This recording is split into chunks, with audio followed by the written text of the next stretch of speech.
Wednesday, July 15th, 2020 to order. This meeting is being convened by electronic means as authorized under the order of the Minister of Public Safety and Solicitor General of the Province of British Columbia, Emergency Program Act, Ministerial Order number M192. As such, council members are participating by phone, and as chair of this meeting, I am also participating by phone.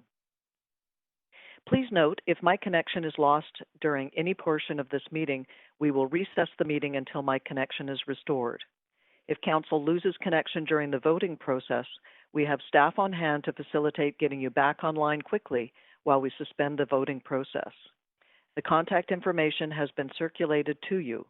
Council are reminded that we need to ensure that there is quorum during the meeting, so make sure your video is enabled. This meeting will continue with audio only as council are participating in the meeting by phone. Members of the public can listen to the proceedings via the live stream and YouTube link, which will be tweeted out by Van City Clerk. Presentations, amendments, and vote results will be projected to viewers when available. We acknowledge that we are on the unceded territories of the Musqueam, Squamish, and Tsleil-Waututh nations. We thank them for having cared for this land and look forward to working with them in partnership as we continue to build this great city together. I also want to take a moment to recognize the immense contributions of the City of Vancouver staff who work hard every day to help make our city an incredible place to live, work, and play. Clerk, may we have the roll call, please? Yes, Chair Hardwick. Mayor Stewart has a request for a leave of absence all day for civic business. Councillor Carr. Here. Councillor DiGenova. Clerk, I had a note from Councillor DiGenova that she was unable to attend because of the change in time of the meeting. Okay. Councillor Fry.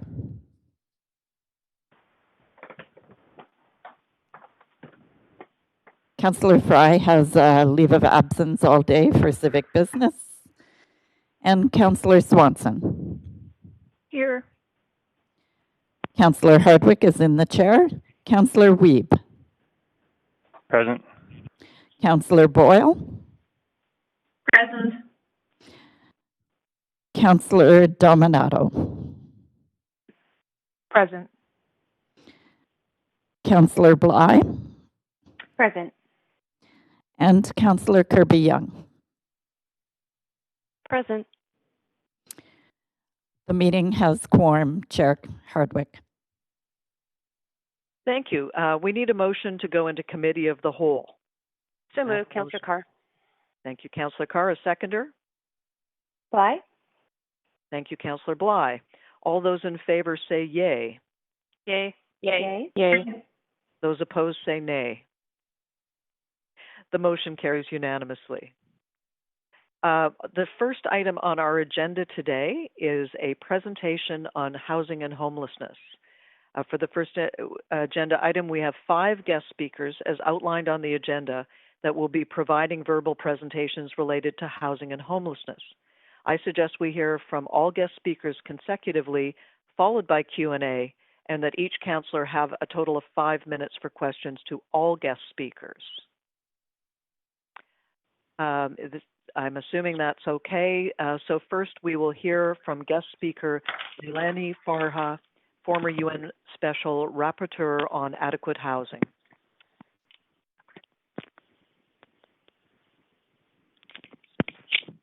Thank you, Chair. I am Leilani Farha, and I was the former UN Special Rapporteur on the right to housing from 2014 until 2020, April of this year. I am now the Global Director of an international movement called The Shift, the aim of which is to reclaim housing as a human right. And it's from that vantage point that I'll be speaking with you today. When I was rapporteur and ongoing, there were 2, I would say, main issues that really defined my work, my interests, my investigations, research, and writings. And those 2 issues are homelessness and the financialization of housing. And I think both of those issues are particularly important in the context of Vancouver. I want to be super clear. I am not an expert in Vancouver. I never will be. I suspect you all are. But what I am an expert in is the human right to housing and what that means for governance and what that means for everyday people. So I thought I would speak to you a little bit about that with the understanding that I know something about Vancouver. In particular, I know that you have a very unaffordable housing market that prior to the pandemic was under a lot of stress. I know that you have an issue of encampments, homeless encampments. I had been involved in the Oppenheimer encampment, and now I understand while that has been removed, there is an encampment in Strathcona Park. And I'm well aware of the SRO situation in Vancouver, the limits of that as housing and the limits of that during the pandemic. I have been to Vancouver several times. I am Canadian. I am based in Ottawa, so I have some knowledge. But again, I reiterate, I'm not an expert, but I do have some offerings for you. I have seen cities around the world trying to address homelessness. I've spent a great deal of time, in particular in California, going up and down. And one thing I know is that in most cases, homelessness, the structural causes of homelessness don't actually come from city level governance and city level decisions. Often you're on the front doorstep. You're seeing and witnessing and experiencing and trying to deal with homelessness, but you haven't been the cause of it. That puts you in a super difficult position, and in a federal country like Canada, an even more complicated position. I have seen every kind of government policy thrown at homelessness at both local and or subnational and national level. I've seen a laissez-faire approach without services. I've seen a laissez-faire approach with services. I've seen sweeps. I've seen the use of tough sheds. I've seen the use of modular homes or mini homes. I've seen navigation centers. I've seen a housing first approach without supports. I've seen a housing first approach with short-term supports. I've seen a fulsome housing first approach with full supports. Regardless of what I've seen, I can say, taking all that I've seen, I can say that the most successful approaches have been those that understand that all human life and well-being and dignity must be protected. Where that is the animus of the policy approach, that tends to be the best approach. The best approaches are those that understand homeless people are actually rights holders, that they're not just recipients of charity or government goodwill or beneficence. The best approaches understand that adequate housing is fundamental, though unto itself not sufficient to eliminating homelessness. So it's necessary but not sufficient. The most successful approaches are those, that directly and genuinely engage the people living in homelessness to fashion their own remedies and futures. And that's a really tough piece in all of this. Believing that people living in homelessness are actually experts in their own lives. The best approaches are those where it's understood that solving homelessness benefits not just the homeless population, but the broader community and society or city as well.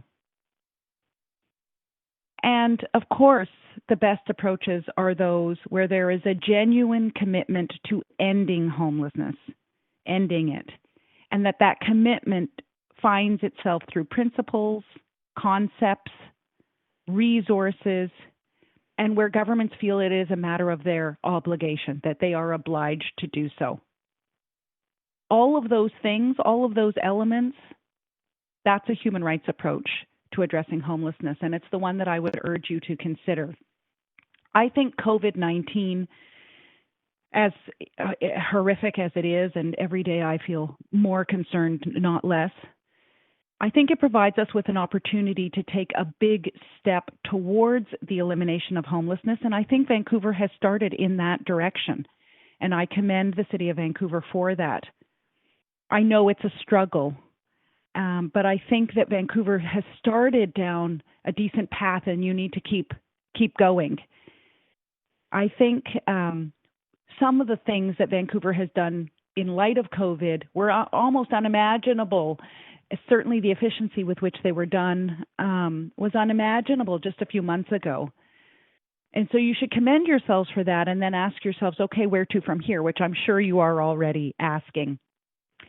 The very last thing I did as UN Special Rapporteur was I worked with my senior researcher, a woman named Caitlin Schwann, who has long expertise and knowledge working on homelessness issues in Canada.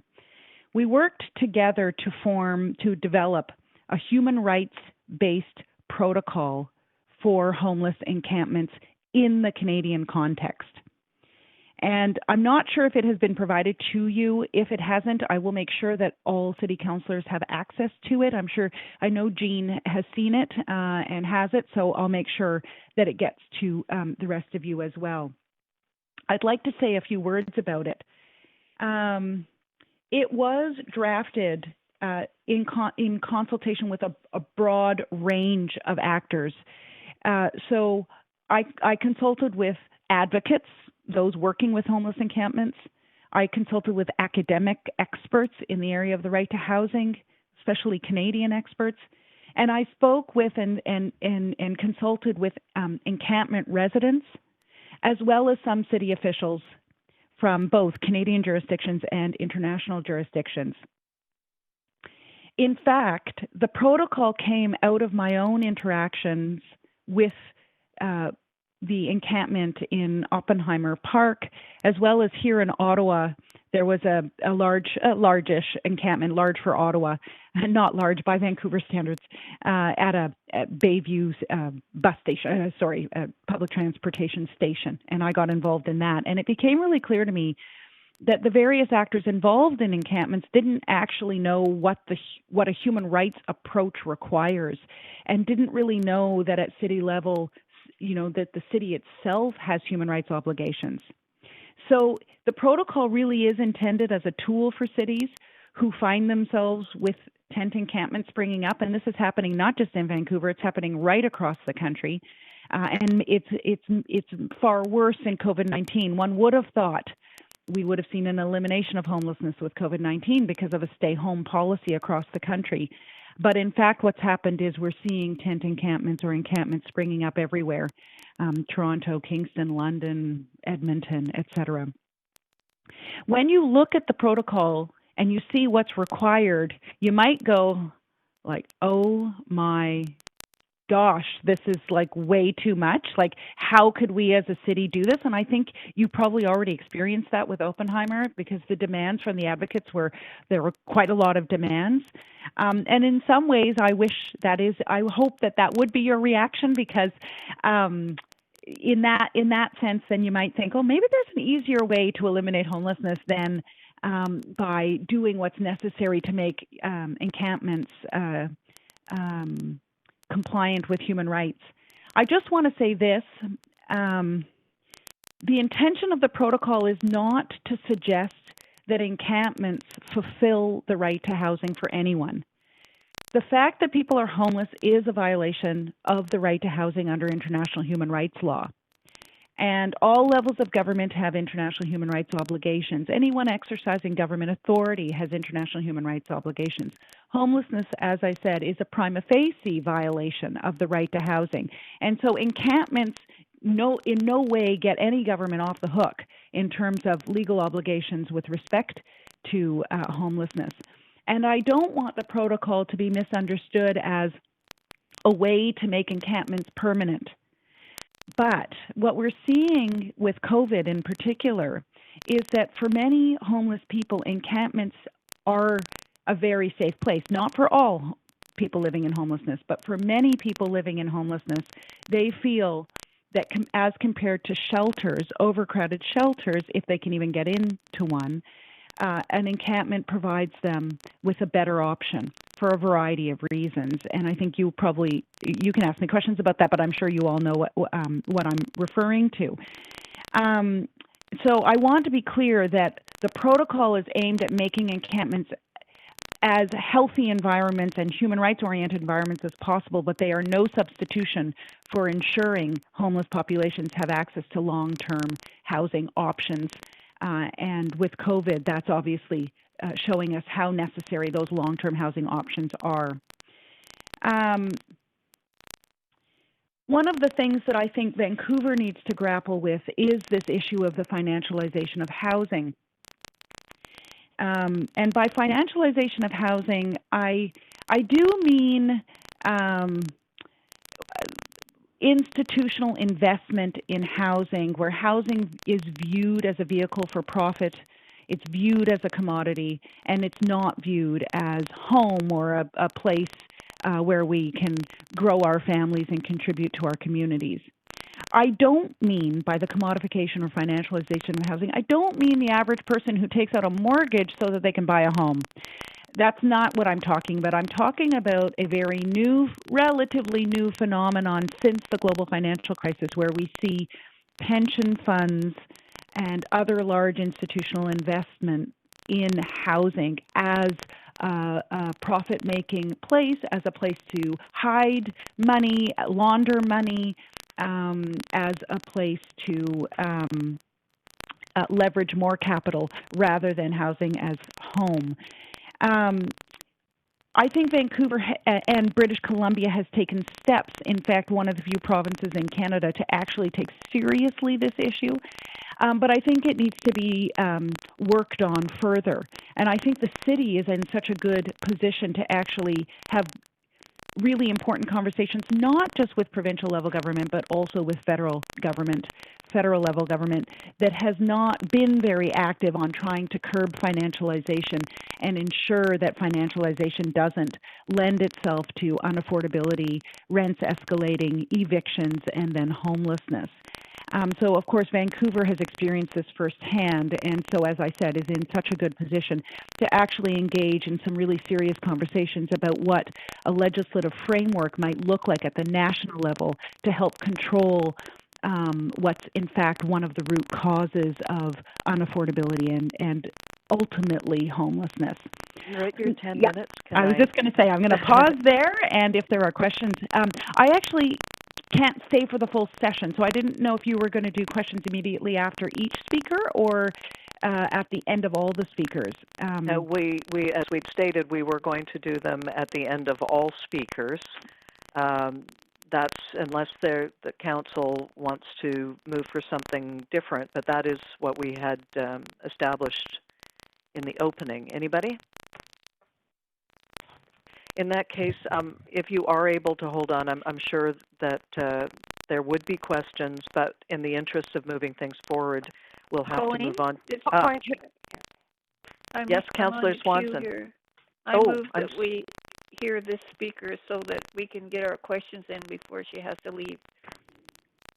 I mean, I move that we get to ask her the questions before she has to leave. Do we need a seconder for that? I'll second it. I would second Councillor Dominato. Okay. Well, in that case, let's see who's on the queue.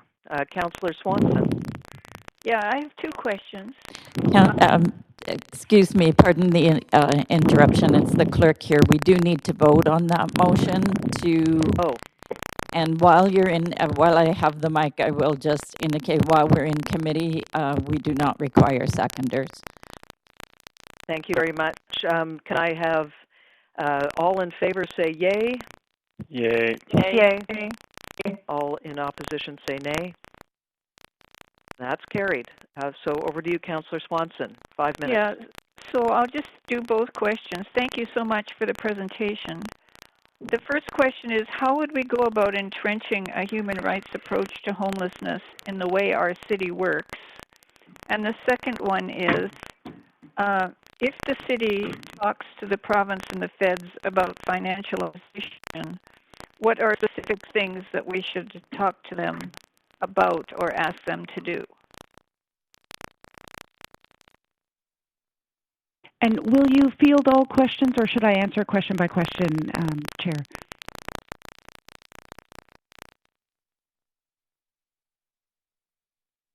Sorry, question by question, if you could go ahead and answer. Absolutely. Councillor Swanson.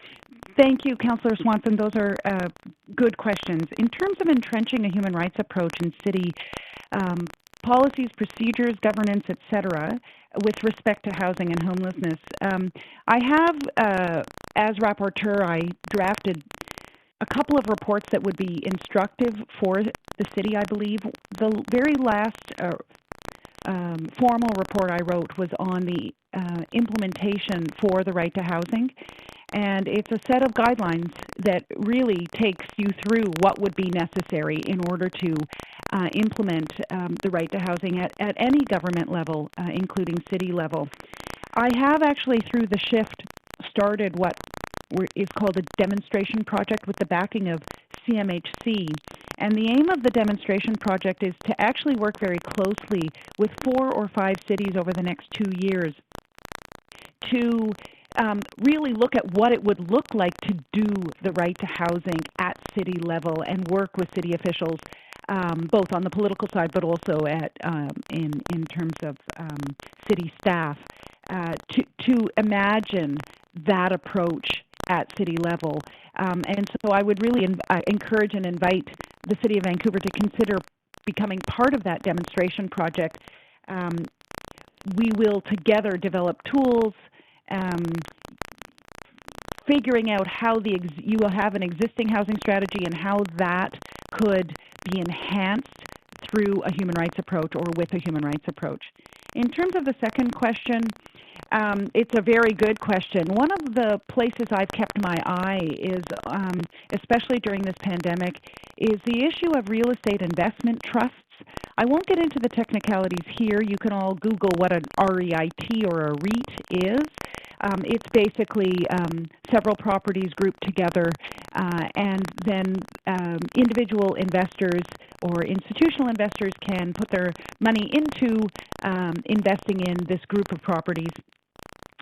Without ever having seen the property. You don't even have to live in the same city as that property, and you can become a shareholder in that property. REITs have a very advantageous tax status, and we know that the big players involved in REITs have a business model that is escalating the affordability of housing because they need to use rents as the return on investment to shareholders. So they increase rents so that shareholders get a good return on their investment. That could be regulated. It's the only trust in Canada that actually has the advantageous tax status that it does. No other trust has such advantages. So that would be one thing I would be looking at for sure. And I would also be asking national level government what they're doing to ensure that institutional investors are not grabbing and snatching up distressed assets, especially now and sort of within the next 12 to 18 months when we're going to see more distressed assets come to market. The big institutional investors, private equity, for example, will swoop in and try to purchase those, and that's very bad for cities and affordability of housing. Great, thank you very much. Moving on to Councillor Carr. Yes, thank you. You just started to answer one of my questions, which is what can the city do? You mentioned at the beginning we had a little control over systemic issues causing homelessness, but what can we do? So I've got real estate investment trust. Grabbing up distressed assets, is there something we can do at a city level, or are there any other actions that we can take using the powers we have to most effectively tackle homelessness? Thank you, Councillor Carr. Those are good questions as well. And that's something I'm trying to encourage cities to do, is to really use all of the powers that you do have and to show the different levels of government that you are all out, flat out, doing everything that you can. One of the things Vancouver has done that I found to be very interesting was securing hotel rooms for people living in homelessness. I actually think cities need to think laterally like that and a little bit even broader. We have biases around where it's appropriate for people living in homelessness to live. All of us do. So when we think about a vacant Airbnb unit, for example, we don't think about that unit as being suitable for someone living in homelessness. And we don't because we think of that unit as being maybe beautiful, well-designed, for rich people, basically, or middle-class people who want to take a vacation. We need to start breaking down our own understanding of what housing is appropriate for whom, and say to ourselves, okay, let's do an audit of all the vacant units that we have in Vancouver. Let's do an audit of all of the buildings that could be repurposed for deeply affordable social housing, etc. And having done that audit, let's see what we as a city could purchase. What could we purchase leveraging money or equal dollars from provincial level or federal level? Could we form interesting partnerships in that way? But I really think it's important that cities show their own leadership, and that will bring other levels of government as well. It will make it much easier to forge closer relationships. The other thing I would just say is the City of Toronto adopted a new 10-year housing strategy a little while ago prior to the pandemic. They included in that the idea of adopting a renewed city charter that would include a city charter on the right to housing. And I really applauded that move on their part. If you look at their 10-year strategy, you'll find that charter in a sort of draft, it hasn't been accepted yet, but draft form in there. It sets out some really nice principles. They've also considered appointing a kind of housing advocate at city level who would really help drive new policies, lateral thinking to address issues around financialization and homelessness. Great, thank you. Madam Chair, I'm not sure how much time I've got left. My time 2 minutes, just under 2 minutes. Thank you. Then I have time for one more question, and that is, until we end homelessness, what are the most important things that we could do as a city to create, in your understanding of it, the best homeless camps? Yeah, I mean, homeless encampments obviously have to try to ensure human dignity. That's really all human rights is about. That's it.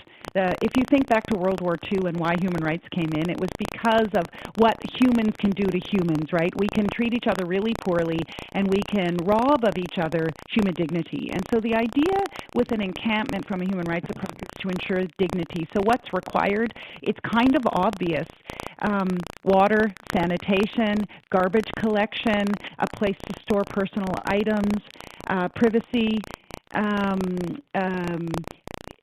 Generally, encampment residents need assistance and support to organize themselves, to create a peaceful camp, one that actually adheres to human rights within the camp. That's super important. I was at a camp in Berkeley where the residents themselves had support from some advocates to organize, and they had appointed a fire marshal.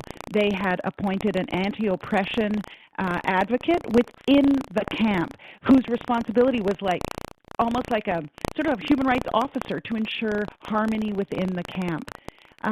So got 10 seconds left. Beyond basic services, there has to be some support to make the camp a lively, dignified place.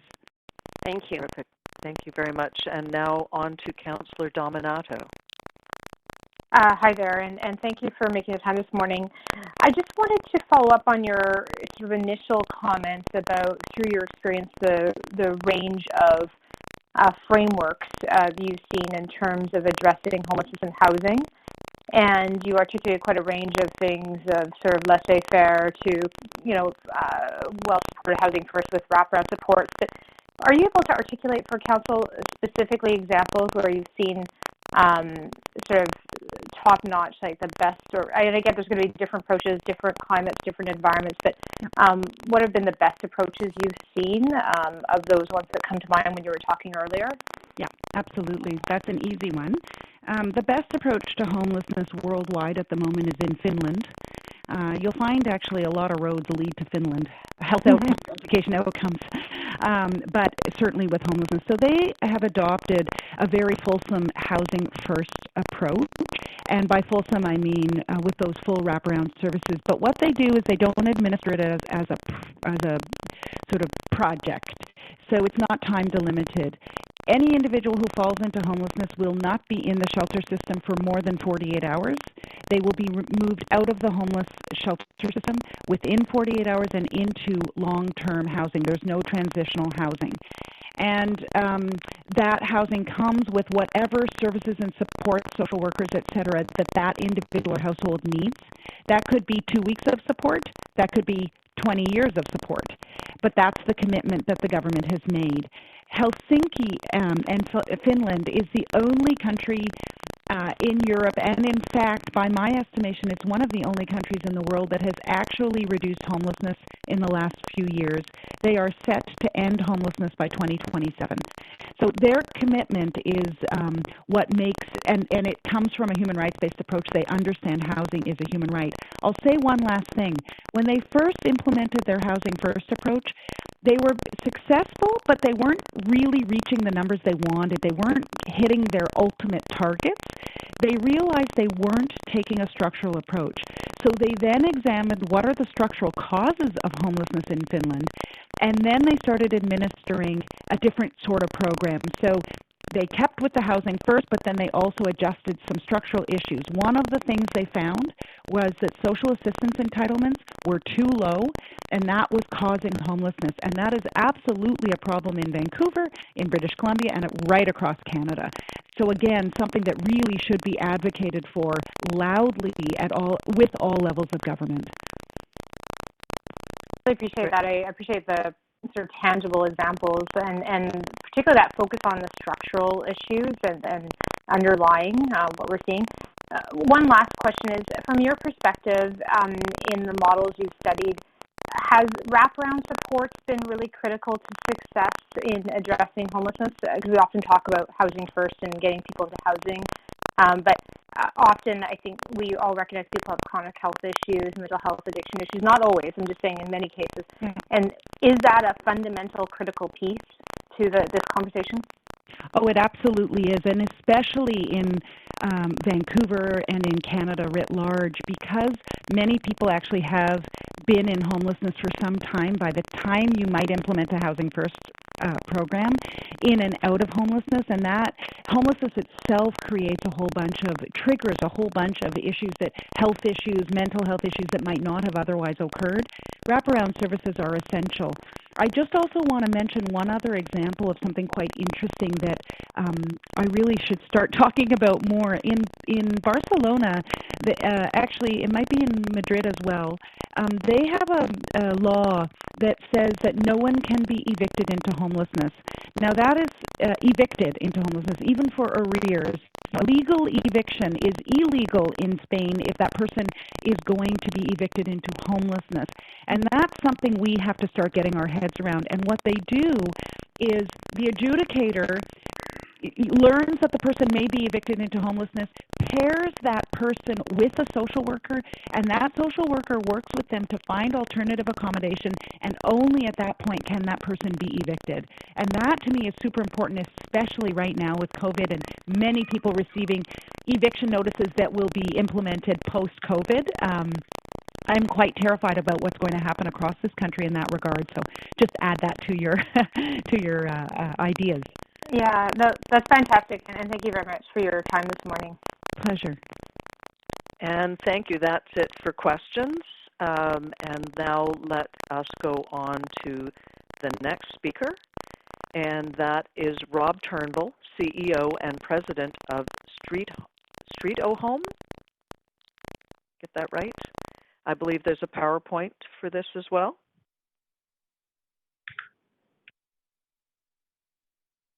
Clerk.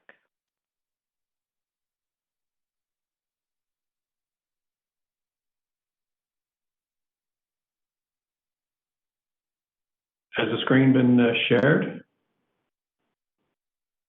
Just looking.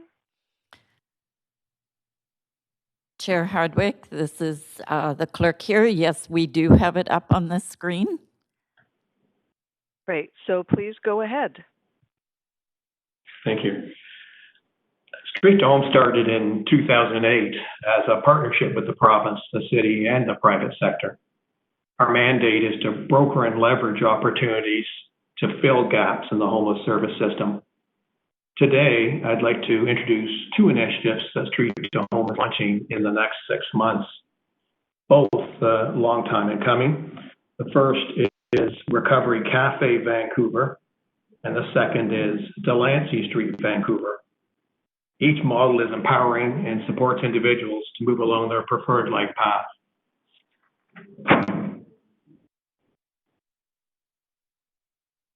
Killian No, pictured here, is the founding director of the Recovery Cafe in Seattle. Street to Home has copies of this book if council's interested in reading it. It's a quick read and quite inspiring. You'll note on the cover that their model has been endorsed by the Bill and Melinda Gates Foundation, who have done their due diligence and have contributed funding. Street to Home and KPMG completed a business case back in 2019, and a key recommendation was for Street to Home to broker and leverage a recovery cafe in Vancouver. The Recovery Cafe model is serving 20 different communities across the U.S. They're all signaled in blue. The little red one up in the far left corner is Recovery Cafe Vancouver, will be the 21st Recovery Cafe location and the flagship site for Canada. Here you can see the inside of the Recovery Cafe in Seattle. Simply put, Recovery Cafe is a supportive community for individuals recovering from homelessness, substance use, and/or other mental health challenges. Membership's free and does require a commitment to attend a weekly recovery circle meeting and also contribute to the community by helping out at the cafe and nurturing the recovery of others. The core interventions include a school of recovery that essentially focuses on life skills. Examples include cooking, budgeting, computers, yoga. There's also nutritious meals, and there's navigation of community resources. Now, when there's demand, they may be visiting services. And examples of those would be community nurses coming on a regular basis with who can make appointments, veterinary services, and legal consultations. The engine for personal change that really drives the personal development is the recovery circle. It's a regular meeting with the same peers, 8 to 10 individuals, and they support each other's goal achievement. There's a trained facilitator, always the same trained facilitator at each recovery circle meeting. And it could be a staff member, could be a cafe companion who are community volunteers, or it could be a member who sought out the training. Killeen likes to refer to loving accountability. She says that being deeply known and loved really transforms individuals. Members become vested in their own and each other's progress. Everyone's welcome to visit and consider a membership. They're met and valued and accepted where they're at, whether it's living on the street, in a shelter, SRO, supportive, or recovery housing. In terms of capacity, about 140 people use the center daily. It serves between 300 and 350 unique individuals per month and about 1,000 a year. There's likely a need for 2 or 3 recovery cafes in Vancouver. Seattle just opened their second recovery cafe. The thinking is that people maintain that membership for up to 2 years, but many find what they need and move on earlier. Street to Home's partnering with the Kettle Society to bring the model to Vancouver. The Kettle went out to their membership and asked, does the model fill a gap in the homeless service system? And would they be interested in participating and taking out a membership? And there was a resounding yes to both. Now, membership in the Recovery Cafe Vancouver will be open to all, including those outside the Kettle Society network. Now, Recovery Cafe has been inundated with requests to share their model. So the Recovery Cafe network was developed to meet that need, and it provides standardized training and operational manuals, regular cohort video calls. Street to Home and the Kettle are currently participating with 2 U.S. cities that are now launching their recovery cafes. And there's also a biannual Recovery Cafe Network Symposium that's currently 21 sites, and people come together to share their challenges and solutions. The Recovery Cafe has a modest program budget. There's only 3 staff. There's cafe companions, that's the community volunteers, and members contribute. Street to Home's partnering with a donor to purchase a site in Vancouver that will be leased to the Kettle Society for $1 annually. Street to Home will also leverage 3-year operations seed funding and would like to broker a modest annual operating grant from the City of Vancouver for Recovery Cafe Vancouver. The Kettle will fundraise to replace Street to Home's 3-year seed funding for year 4. This is the second flagship model, Delancey Street. Pictured is Dr. Mimi Silbert. You may have seen the Vancouver Sun articles on Mimi. She's been to Vancouver on numerous occasions. She's the founder of Delancey Street and a former prison psychologist. Mimi notes that individuals that enter Delancey Street have histories of substance use, prison, violence, intergenerational poverty, illiteracy, and a lack of employment skills. The minimum commitment to Delancey Street is 2 years, while the average program participant remains for almost 4 years. You'll see the sites across the United States. There are 6. Street to Home has visited San Francisco, Los Angeles, South Carolina, and New York locations to see how the model fits in each different community. The model is readily adaptable in each location and financially sustainable. Delancey Street, Vancouver will be the 7th North American site.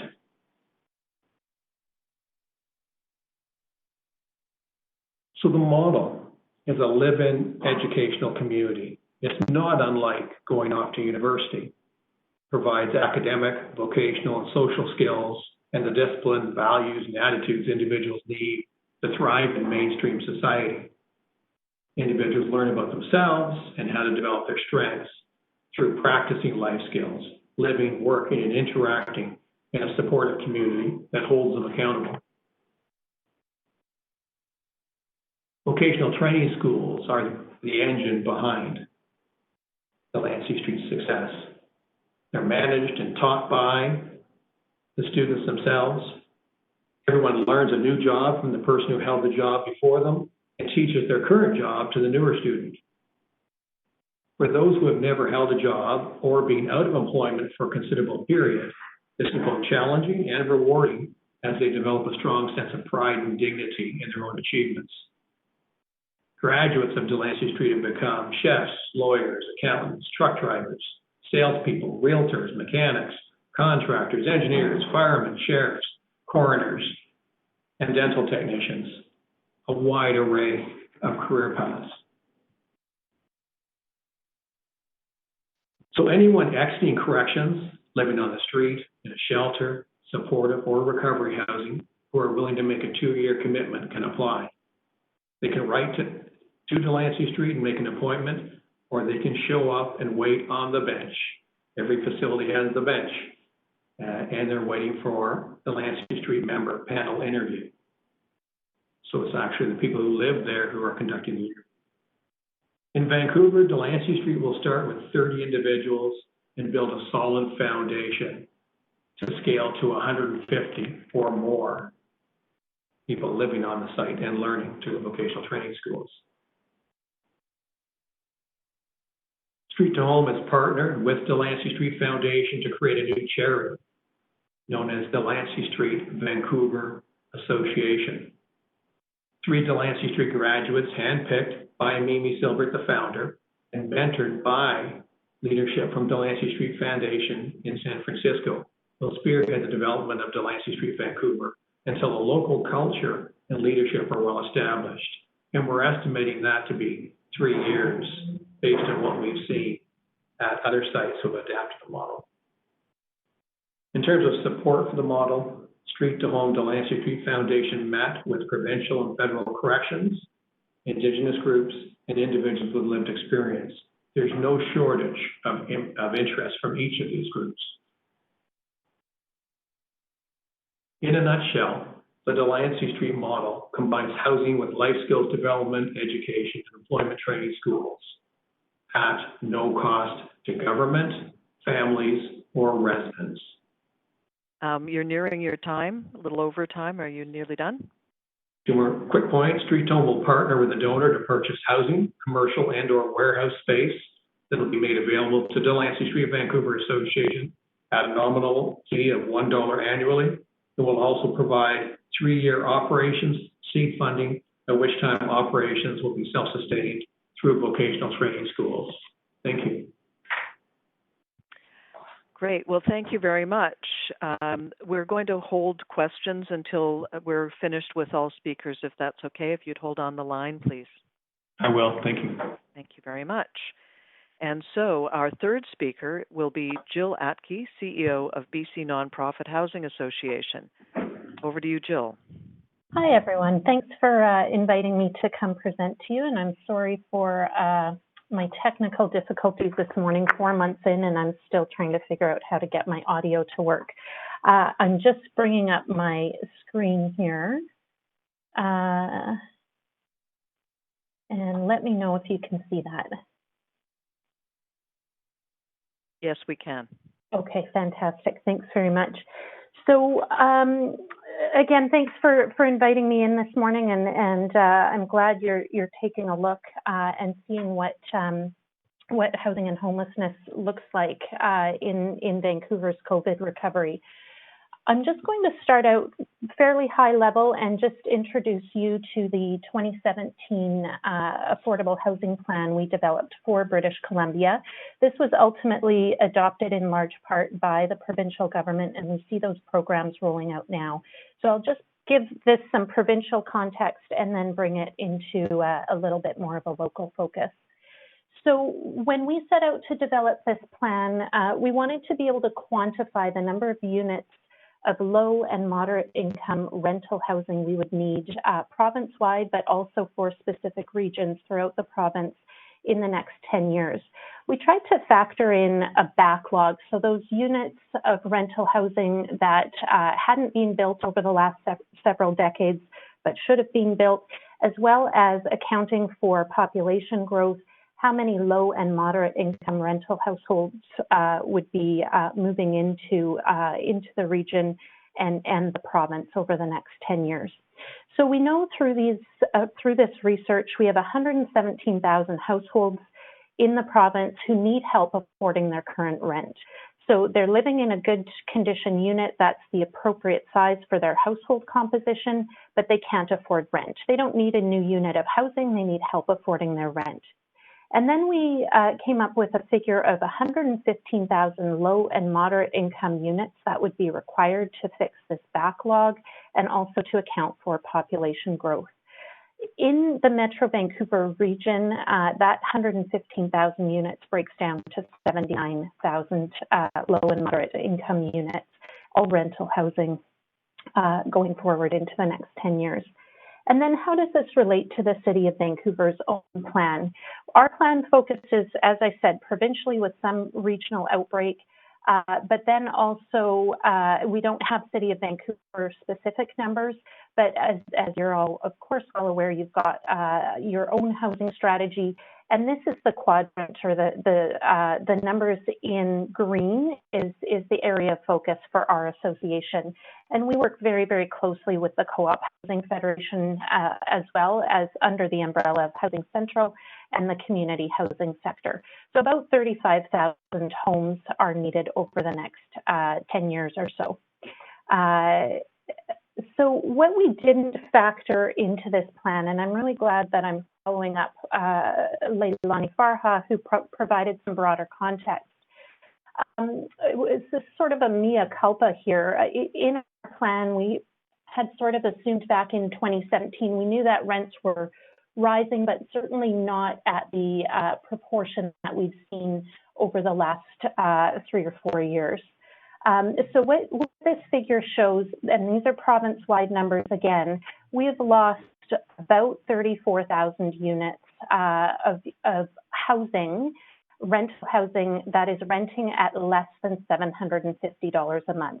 And then, of course, we've seen significant growth in rental homes that are renting for more than $1,250.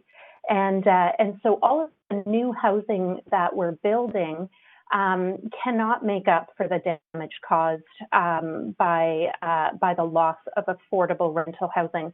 What's important to note too is a lot of that, what some people call naturally occurring affordable housing, so that older purpose-built rental stock, that all was built with federal investments and tax incentives. So I bristle at the term that it's naturally occurring because it did have government investment in order to realize, and now is being sold to the highest bidder. And this slide really just demonstrates that. I made the mistake several years back, probably 10 years ago, signing up for the Goodman report. It's not been good for my mental health, I'll assure you that. Every day there's new properties listed on that site. We've done a piece of work and we know that these properties cannot be acquired at the prices they're being sold for with the intention to maintain existing rents. We can only assume that the plan is to increase rents to make this a worthwhile investment. About a year or a year and a half ago, we commissioned a piece of work. We commissioned Steve Pomeroy out of the, he's a private consultant, but also out of Carleton University, to take a look at what would be required, or would it be possible, first off, for the nonprofit sector to start to acquire some of these properties and maintain the rents at existing levels. And this is just one example. So this is a property in Mount Pleasant that was on the market last summer or early fall. And I don't have all the details of the building, but I can get those to you. We asked Steve to look at, okay, if we wanted to maintain the existing rent, would financing alone make that possible? So 35-year mortgage, rates are very low. The response back, absolutely not. Well, how much equity is required? And that's far on the left there, about $125,000 of equity per unit would be required to purchase that building and and keep rents at existing levels. So we asked him to look at, what if we got the federal government, provincial government, municipalities to waive all associated taxes? Would that be sufficient to make up the equity gap? On this building, the response was no. That would make up about $80,000 of the equity gap. We had him look at 6 buildings, 5 of them in the Lower Mainland. There was one building in New West where that tax waiver would actually close the equity gap entirely. There were 2 buildings in Victoria where that equity gap was closed. There were no buildings in Vancouver I believe we looked at 3 where that equity gap would be closed. So a big focus of our efforts right now is to raise this issue with municipalities. We're working to inform the province on it. And as well, I just had a meeting this morning with the federal government who is looking at what a potential acquisition strategy could look like. Following up on what Leilani Farha had mentioned, if we cannot solve this piece of the puzzle, we will simply continue to dig ourselves out of an ever-deepening hole. Our policy folks here have run some numbers and figure that for every new unit of housing that we're building in British Columbia right now, every new unit of affordable housing in the community housing sector, we're losing 3 of these units. So we cannot, building new is important, but we also need to be paying attention to what's happening with our existing supply. So that's the focus of our efforts, and you had asked us to speak to what our priorities are right now. This is a big priority. We've been doing work on it for a little bit of time, the last couple of years, but there is an interesting opportunity post-COVID. There are, and this is not certain, but a lot of people are speculating that there will be assets hitting the market likely at discounted rates. So that's an opportunity for the community housing sector, but it's also a big risk for us because we know that REITs and other institutional investors are going to be looking at these acquisitions as well. And we know that we can secure long-term affordability with the mission drive of the affordable housing sector. So in terms of specific recovery actions within City of Vancouver Powers, that's another area that you've asked us to look at or to address this morning. We would say to continue to expedite nonprofit projects and look for ways to do more. I have been hearing from some nonprofits that the streamlining of processes has been very helpful and projects are moving through more quickly.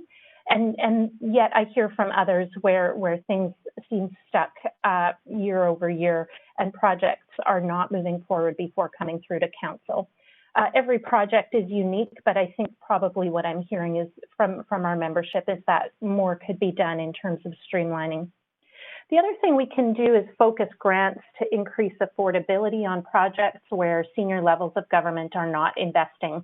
So you've recently approved, I think, the first 6 projects under the CHIP grant, and those were very, very welcome by the sector and a great use of the empty homes tax revenue. But what I am hearing from some nonprofits is that they can be developing projects outside of funding from senior levels of government, and additional grants from the City of Vancouver would really help to improve the affordability of those projects that don't already have involvement from senior levels of government. So that's an area to take a look at.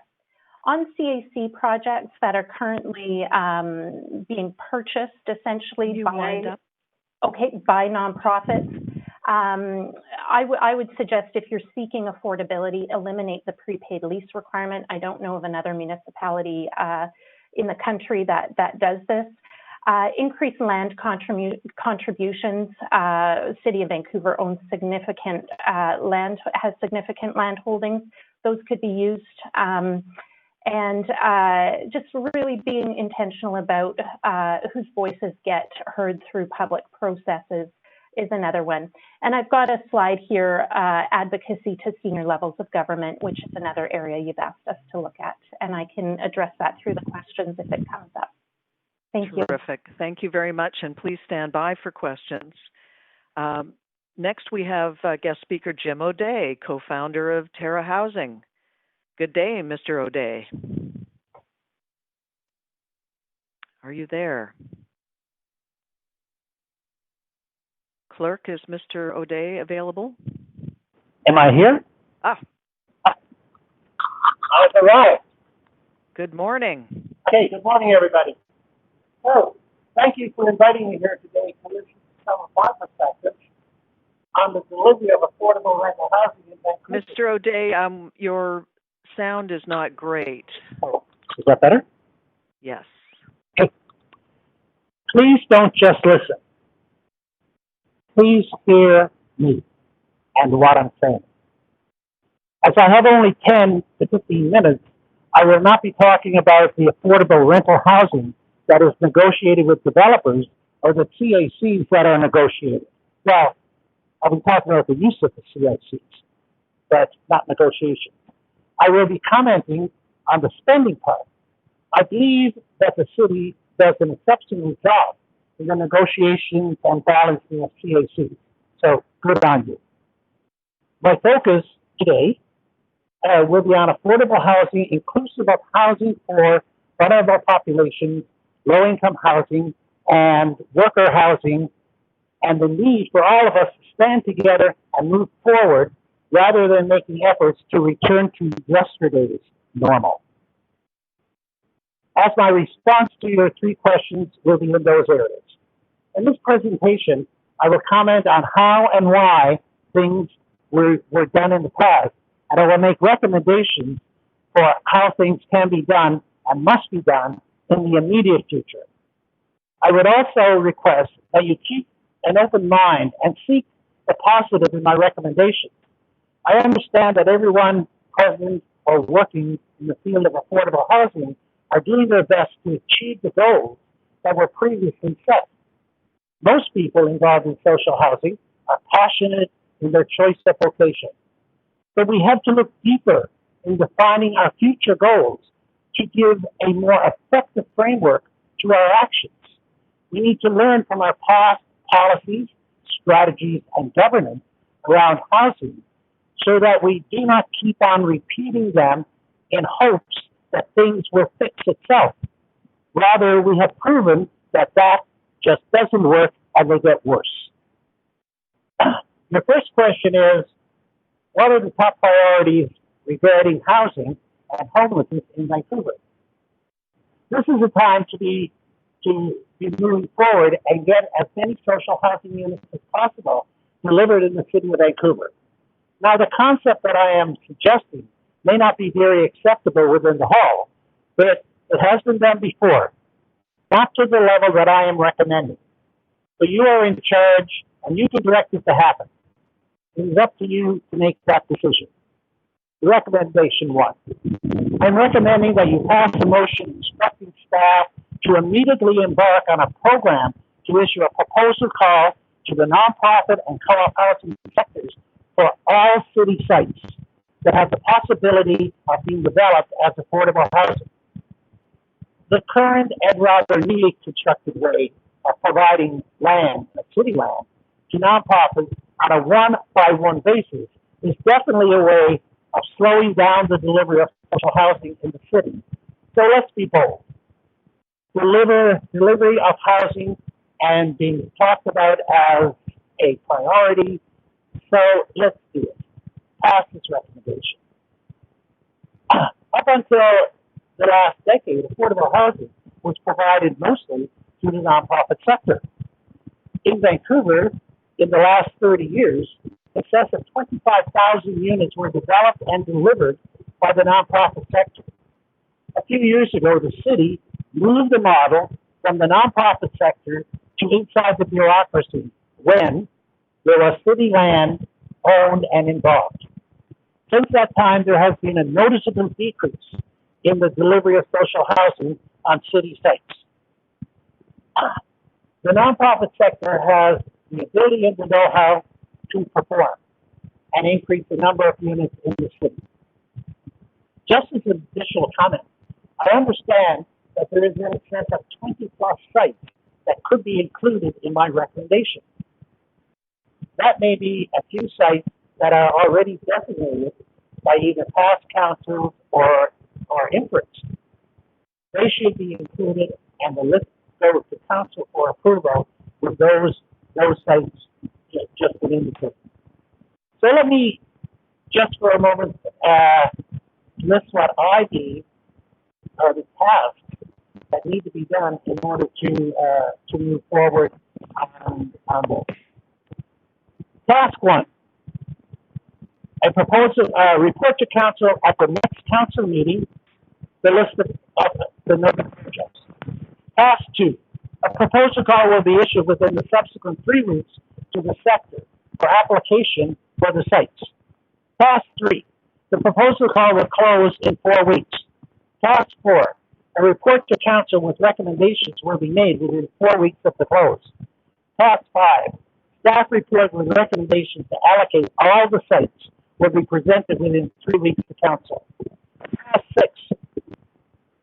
City and nonprofit providers designate a group of sites to be submitted to BC Housing in January.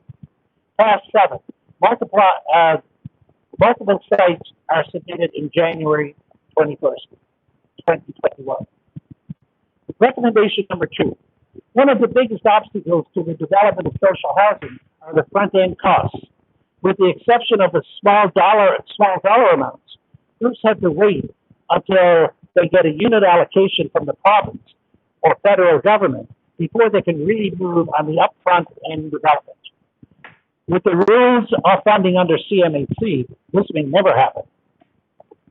The current BC Housing proposal call approves sites, but you may know the proposal call this year has 2 parts. One is construction-ready projects, which can apply for a CMHC permit application within 3 months of approval from BC Housing. These proposals are due on September the 4th. How many sites have been submitted on city land that can meet that criteria? There should be multiple sites. However, I doubt it. Part 2 of the proposal call is due to be submitted to BC Housing on January the 15th. These sites need to be advanced now. And I'll just lost my space. I'm sorry.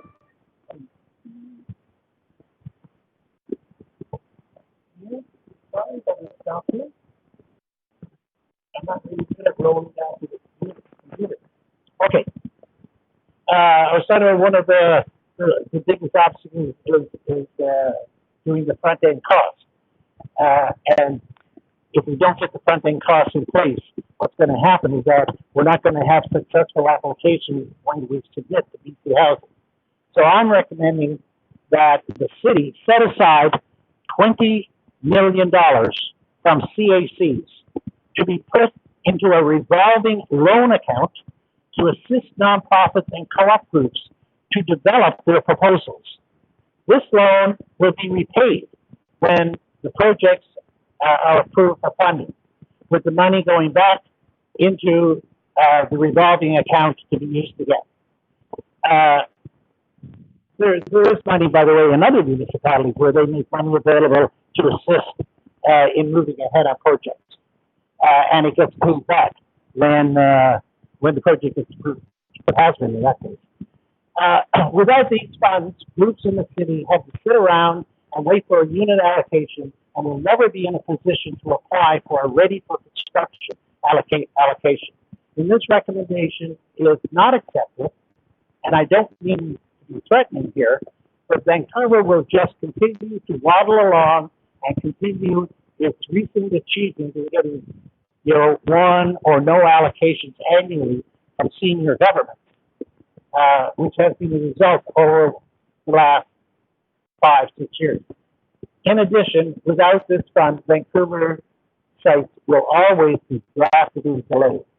There are municipalities who do this. Recommendation number 3. Many nonprofits wish to provide to daycare centers, community centers, youth centers, healing lodges, safe injection sites, and an array of other community amenities, along with their social housing projects at no capital cost or ongoing operating costs to the city. Can you wind it up a little bit, please, Mr. O'Day? Okay, I'll cut it off. These organizations giving to the city at no cost. However, the city can make these amenities not viable by assisting and charging an after-zone land value to the amenity. It was recommended that the city here, where a society is providing such amenities, will make land or earthly parcels available at nominal rates in order to have the community amenities made whole again. Let me finish for a sec and I think I should anyway. I believe the federal government needs to be more involved in the supply of housing to vulnerable people. The costs are high, and that needs to come from the big pot. And I think that we need to do more discussions with that. In closing, I believe that we really need to be working together and putting aside personal and systemic prejudice. We can achieve the goal of adequate housing for all, in particular the most vulnerable in our city, lower-income people, and essential services. At the onset of COVID and the shutdowns, we all came together to figure out the pandemic. Politics were put aside, bureaucracy came together, citizens were counted and supported. The primary goal was to help. Let's put aside our differences again and the challenges of the past and move to another primary goal, priority that we have talked about for years: adequate housing for all of our citizens, no matter their economic standing. Thank you. Thank you very much, Mr. O'Day. And we'll come back with questions after our final speaker, who is Robert Brown, founder and vice president, Project Generation Catalyst Community Development Society. Mr. Brown, are you there? Yes, I am. Good morning, everyone. Thank you for inviting me to speak today to obviously a committee that is extremely important these days. Just by way of quick introduction, Catalyst is a non-profit developer, owner, and operator of mixed income and moderate income rental housing. We're focused on serving households with a gross income in the range of $25,000 to $80,000 a year. We do not have the expertise or the experience to provide supported housing, but we work with other nonprofits who deliver supports in some of our projects. We currently have 6 projects completed, and we own and operate 185 affordable homes. We have 11 projects underway currently, which will deliver 1,100 homes over the next 2 to 3 years. 2 of those projects are with City of Vancouver, VAHA, which will deliver 264 homes in spring of next year. And as context, in Vancouver, our Vancouver projects, 55% of the homes are suitable for families. So I wanted to share a bit about our experience as an owner and operator through the COVID period, and then just as context, and then we'll get on to the priorities and the questions that you asked. Our experience is that in the buildings that we own and operate, that the COVID and the fallout from COVID hit the low and moderate income households significantly, disproportionately from the rest of the population. Some of our buildings, almost overnight, the tenants went, 30 to 40% of the tenants became unemployed in the matter of days. That had a huge impact. There actually what showed up was a very limited availability of support for people in that moderate income range, and it made their living extremely precarious. And it showed that this band or this part of the continuum, the people that live in this part of the continuum, are not that far away from homelessness. Basically one or two paychecks. The way our current system is set up is that we don't encourage or even allow people to qualify for housing if they have any kind of retirement savings. So something like COVID hits and people have no ability to pay their rent because they haven't been able to accrue savings. We even had one tenant ask if she could pay her rent on her credit card. It's not a sustainable situation. People in this part of the continuum, moderate income people, had real difficulty in accessing support for the first time. They also, a lot of them not only became socially isolated because of COVID, but they also even had to give up their internet connection because they couldn't afford it, which increased the isolation.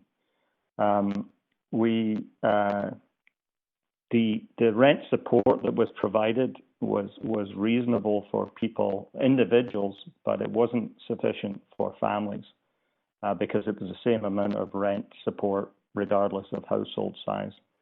And it really highlighted the importance of stability as well as affordability. So the stability of housing was seen to be extremely precarious.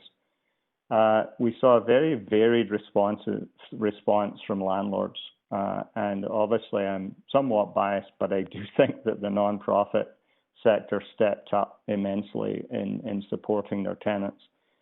Even before the province announced the no evictions, we had already sent out a notice to all of our tenants saying that no one would be evicted due to non-payment of rent. We sent out a survey to determine what people's needs were in addition to rent support, but also other needs. And we partnered with other social service agencies to do that and provide those supports. Our past work in the area of building community within our buildings paid off in that we had very good trust and we had strong communication, and our residents actually supported each other. So jumping now to, we were asked what our priorities are. basically, in very basic terms, more housing and more housing now, affordable and stable housing. We will continue to focus in the moderate income range of $25,000 to $80,000 per year gross household income.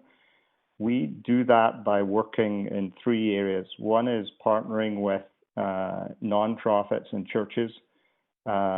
And an example of that partnership was at the Oak Ridge Lutheran Church, which has just been finished at 41st and Canby. We also partner with municipalities to put up land. We have two such projects, as I mentioned, with the City of Vancouver.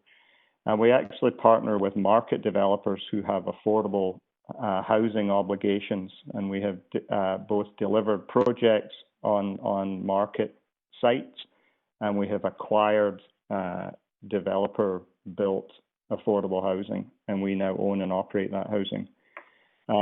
We are focused on building a more resilient, financially independent community housing sector, and we are in the process of creating a fund to attract more investment into affordable housing. We are, as Jill interestingly mentioned, we are actively looking at acquisitions. So as I mentioned, acquisition of housing from market developers and existing rental housing, as well as market rental sites, which we can convert to social housing developments.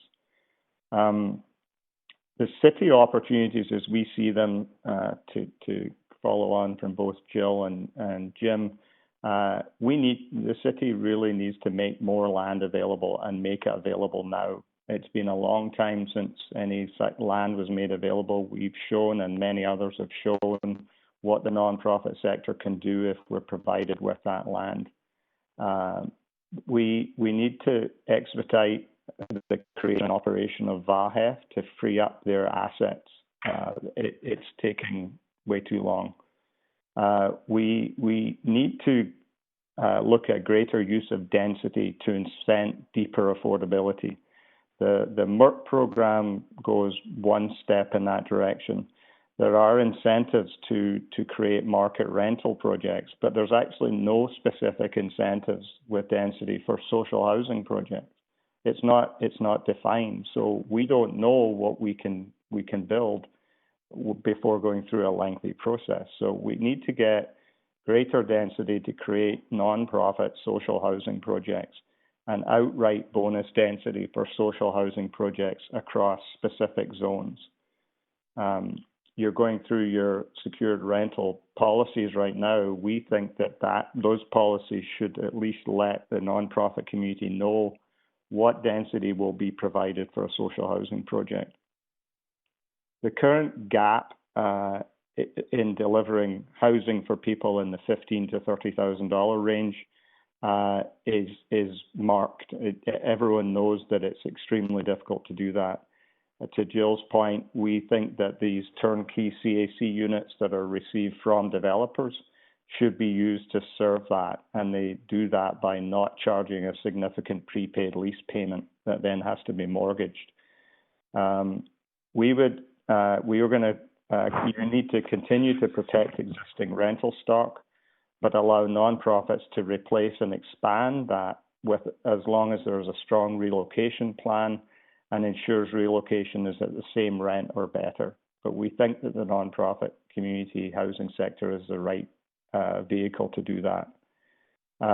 We need to continue to work on the relationship between the city and our nonprofits. We know that the nonprofits need to be accountable, but they don't need to be micromanaged. For example, we can let nonprofits decide on how long their amortization can be on their mortgages on their projects, and we shouldn't ask them to go through a CAC negotiation when we're building social housing projects.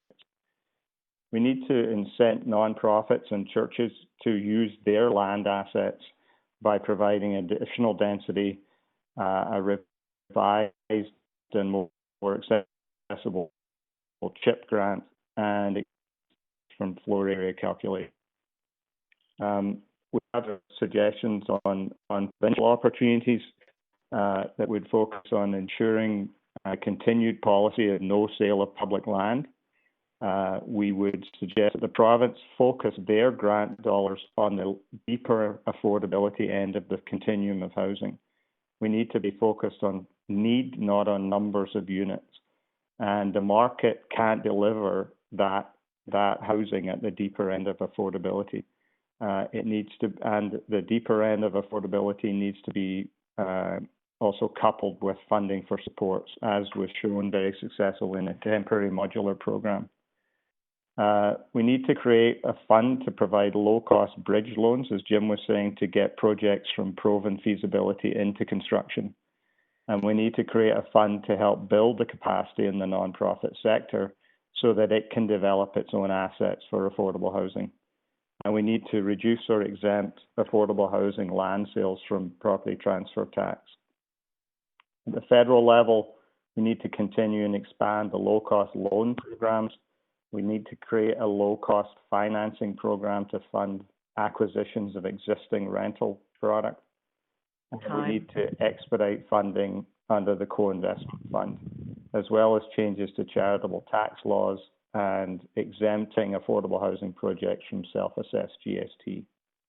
And I will circulate these notes to you, but that is my presentation. Thank you. Great, and thank you very much for your presentation.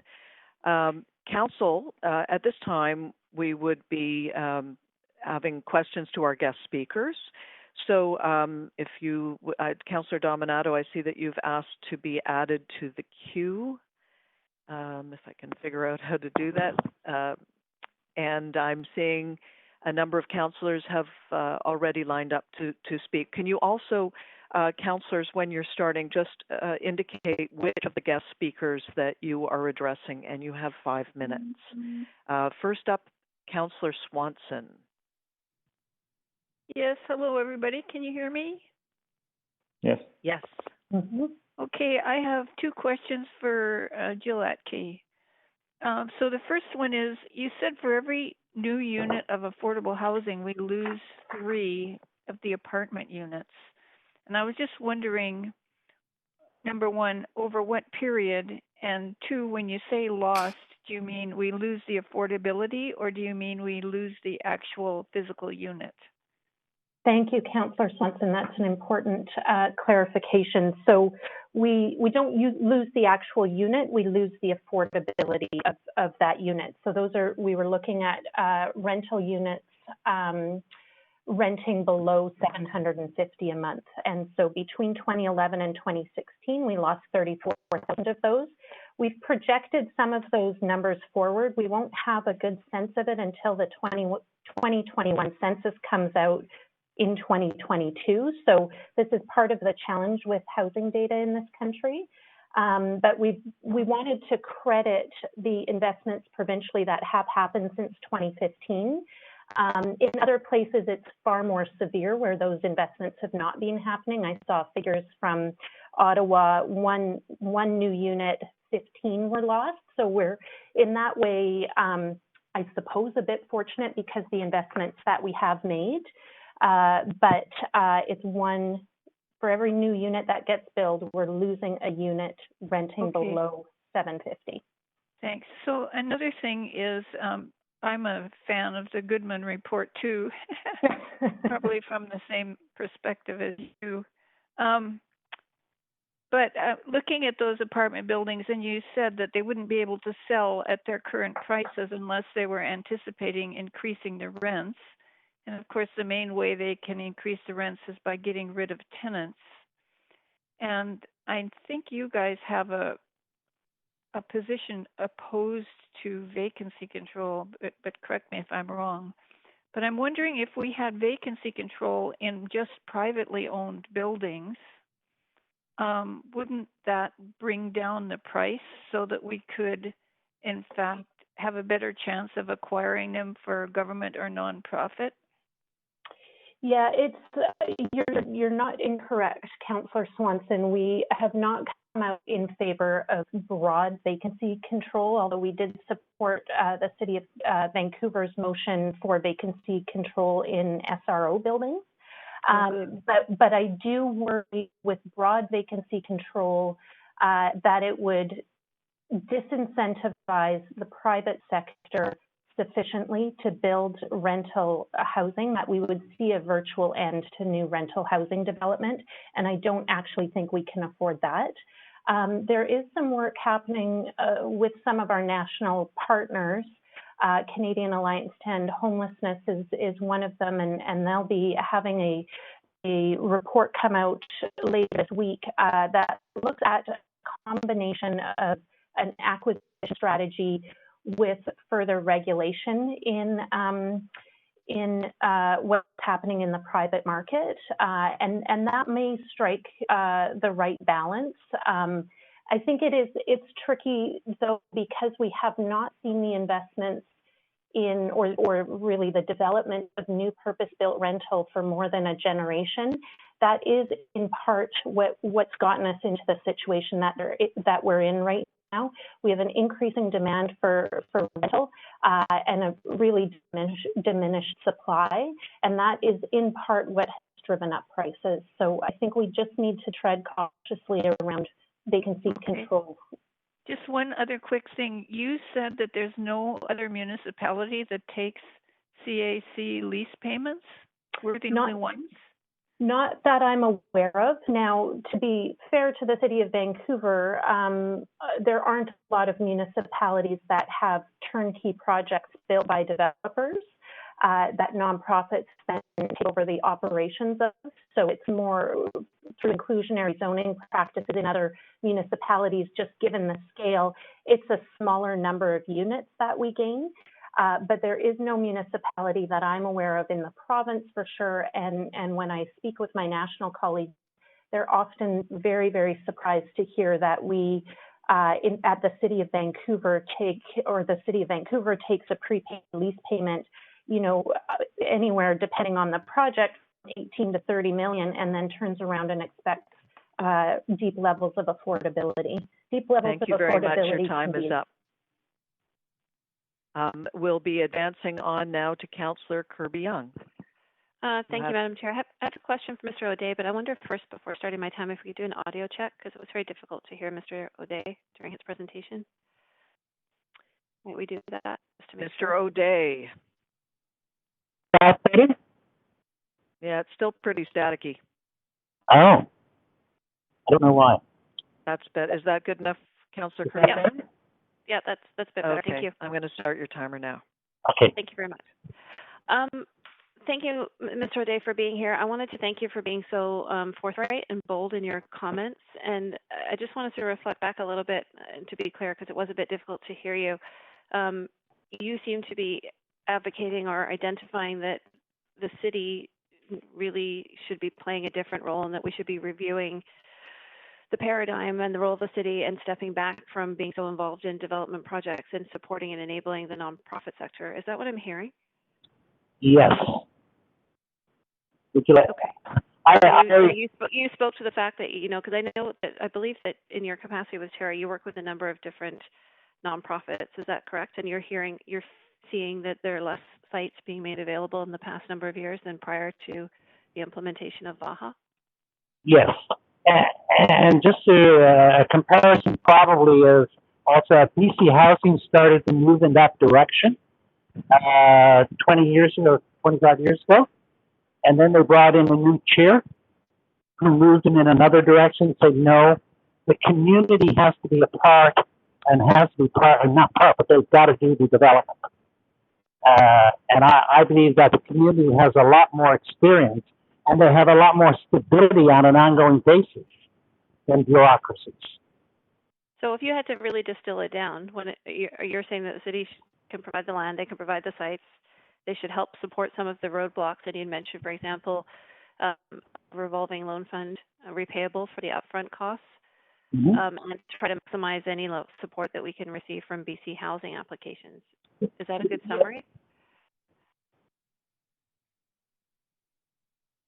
Mr. O'Day? Okay. Yes. I mean, I think that there's a major role, remember, for the city as a facilitator, and they did it for years, and everybody went and dealt with the city. I mean, they loved dealing with Vancouver, and you knew who you were dealing with. And, not to be, I'm trying not to be negative here, but, I don't know who's in charge. And when people say to me, who's in charge of housing, I can't say anymore. One time, it was really the people at the city were facilitating projects going through the city process. Okay, and you're also pastor of BC Housing, is that right? Yes. Okay, and in terms of, I was really interested in what you had to say around sort of the readiness and how many projects the city might have submitted for the upcoming call and the two-part call for BC Housing. In the work that you do with a number of other municipalities, do you think that there are other municipalities that are putting more projects forward and receiving more housing support for them than the City of Vancouver is right now? And why do you think that is, if that's true? Well, there's not. I know of one municipality actually that I've done work in where the municipality made the money available, and then when an allocation came through, they got paid back through the money from BC Housing. So it does happen. Municipalities do look at that, and I guess all I'm suggesting is that we don't do in Vancouver or the city doesn't do. They don't want to do one project. They want to do a bunch of projects. So in order to do that, let's make some money, like a revolving loan available, and it all goes back. It's going to be paid back. I'm not suggesting it's a grant. Okay. I'm just going to keep going for time. So do you think that Vancouver is getting its fair share of housing dollars from BC Housing based on our current approach? No. I mean, it's a good question, but the fact is that, there hasn't been that many projects. Lots of modulars got funded by the provincial government. Excellent. But with regard to long-term sustainable housing, not as much has been done like in the last 10 years and was done previous to that. Okay, and can you clarify for me, you mentioned that you cut out a bit and I didn't hear, there was two components you were talking about in BC Housing's call, the first one being construction-ready projects within 3 months, and then you said there was a second part. Can you just speak to what the second part was? I wasn't able to hear that. Okay, the second part is just the regular proposal call where sites get submitted and you compete with other sites across the province. And on that, you actually don't have to move ahead, with the exception that you get less points. So the further ahead you are, that's also better for you. But you could just submit a site under that part of the proposal. Okay, and one question, I would switch gears, thank you, Mr. O'Day, to the gentleman from Catalyst. And I heard you say also in terms of making sites available, and you said make more land available, I think, and make it available now. So if I characterize what Mr. O'Day has suggested as a big housing push, would you agree with that approach? A yes or no question, I'm afraid. I would agree with making more land available by the city, yes. Okay, great. Thank you very much. Sorry, Councillor Kirby-Young, but we need to move on. Next up is Councillor Dominato. Over to you, Councillor Dominato. Hi, Madam Chair. Can you hear me okay? Yes. Okay. Oh, hang on. I am going to switch to earphones because I actually can't hear very well, so bear with me. Can you hear me? Yes. Okay, great. Thank you to the presenters. I have just a couple of questions. My first question is directed to Mr. O'Day and Mr. Brown, and it also is tied to the concept of the real focus here on city-owned land playing a role in affordability. And what I heard from Mr. Brown, I think, was really needing to focus on outcomes and need and not necessarily the number of units. And so I'm wanting to hear from both of you your perspective on how should the city approach circumstances when we have city-owned land available, willing partners like BC Housing and a nonprofit or nonprofits with proven track records as partners of choice. Should we be prioritizing a ready partnership that's there in front of us to deliver much needed housing, particularly housing that would be shelter aid or social housing? And or should we be focused on process and making these nonprofits go through RFP processes to access that? And I guess the secondary question is if there's a financial gap of a few $1 million, is it looking at something like that repayable loan model? So I'm just curious if you could both comment on that, because I think there is urgency, but I question whether, are we focused on outcomes or are we focused on process? I'll jump in. So I think my suggestion is that the city needs to use its land across the continuum of housing. and it needs to decide which segments of that continuum it's going to serve to what degree.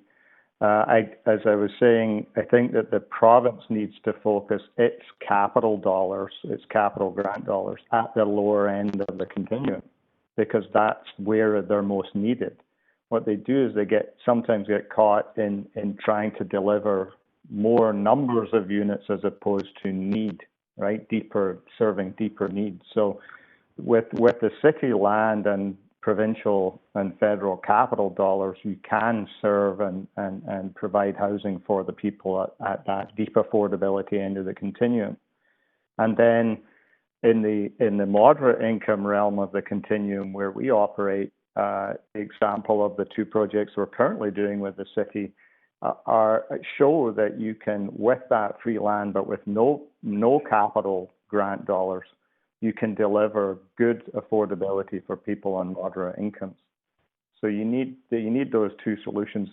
As far as the process side, yes, I would agree. We need to. I believe that your process needs to focus on picking the right partner, as opposed to trying to predict exactly what this project is going to look like. Because at the beginning of the process, you don't have the information you need to predict exactly the number of homes and all of that. So all of these elaborate RFP processes take a lot of time, they take a lot of money, they burn up a lot of resources across the nonprofit and the city spectrum. And a lot of them are based on assumptions. They're not based on facts because you don't have the facts yet. So you need to be picking the right partner and then trusting that you can create the best project together on an open book basis. So the partners are all there.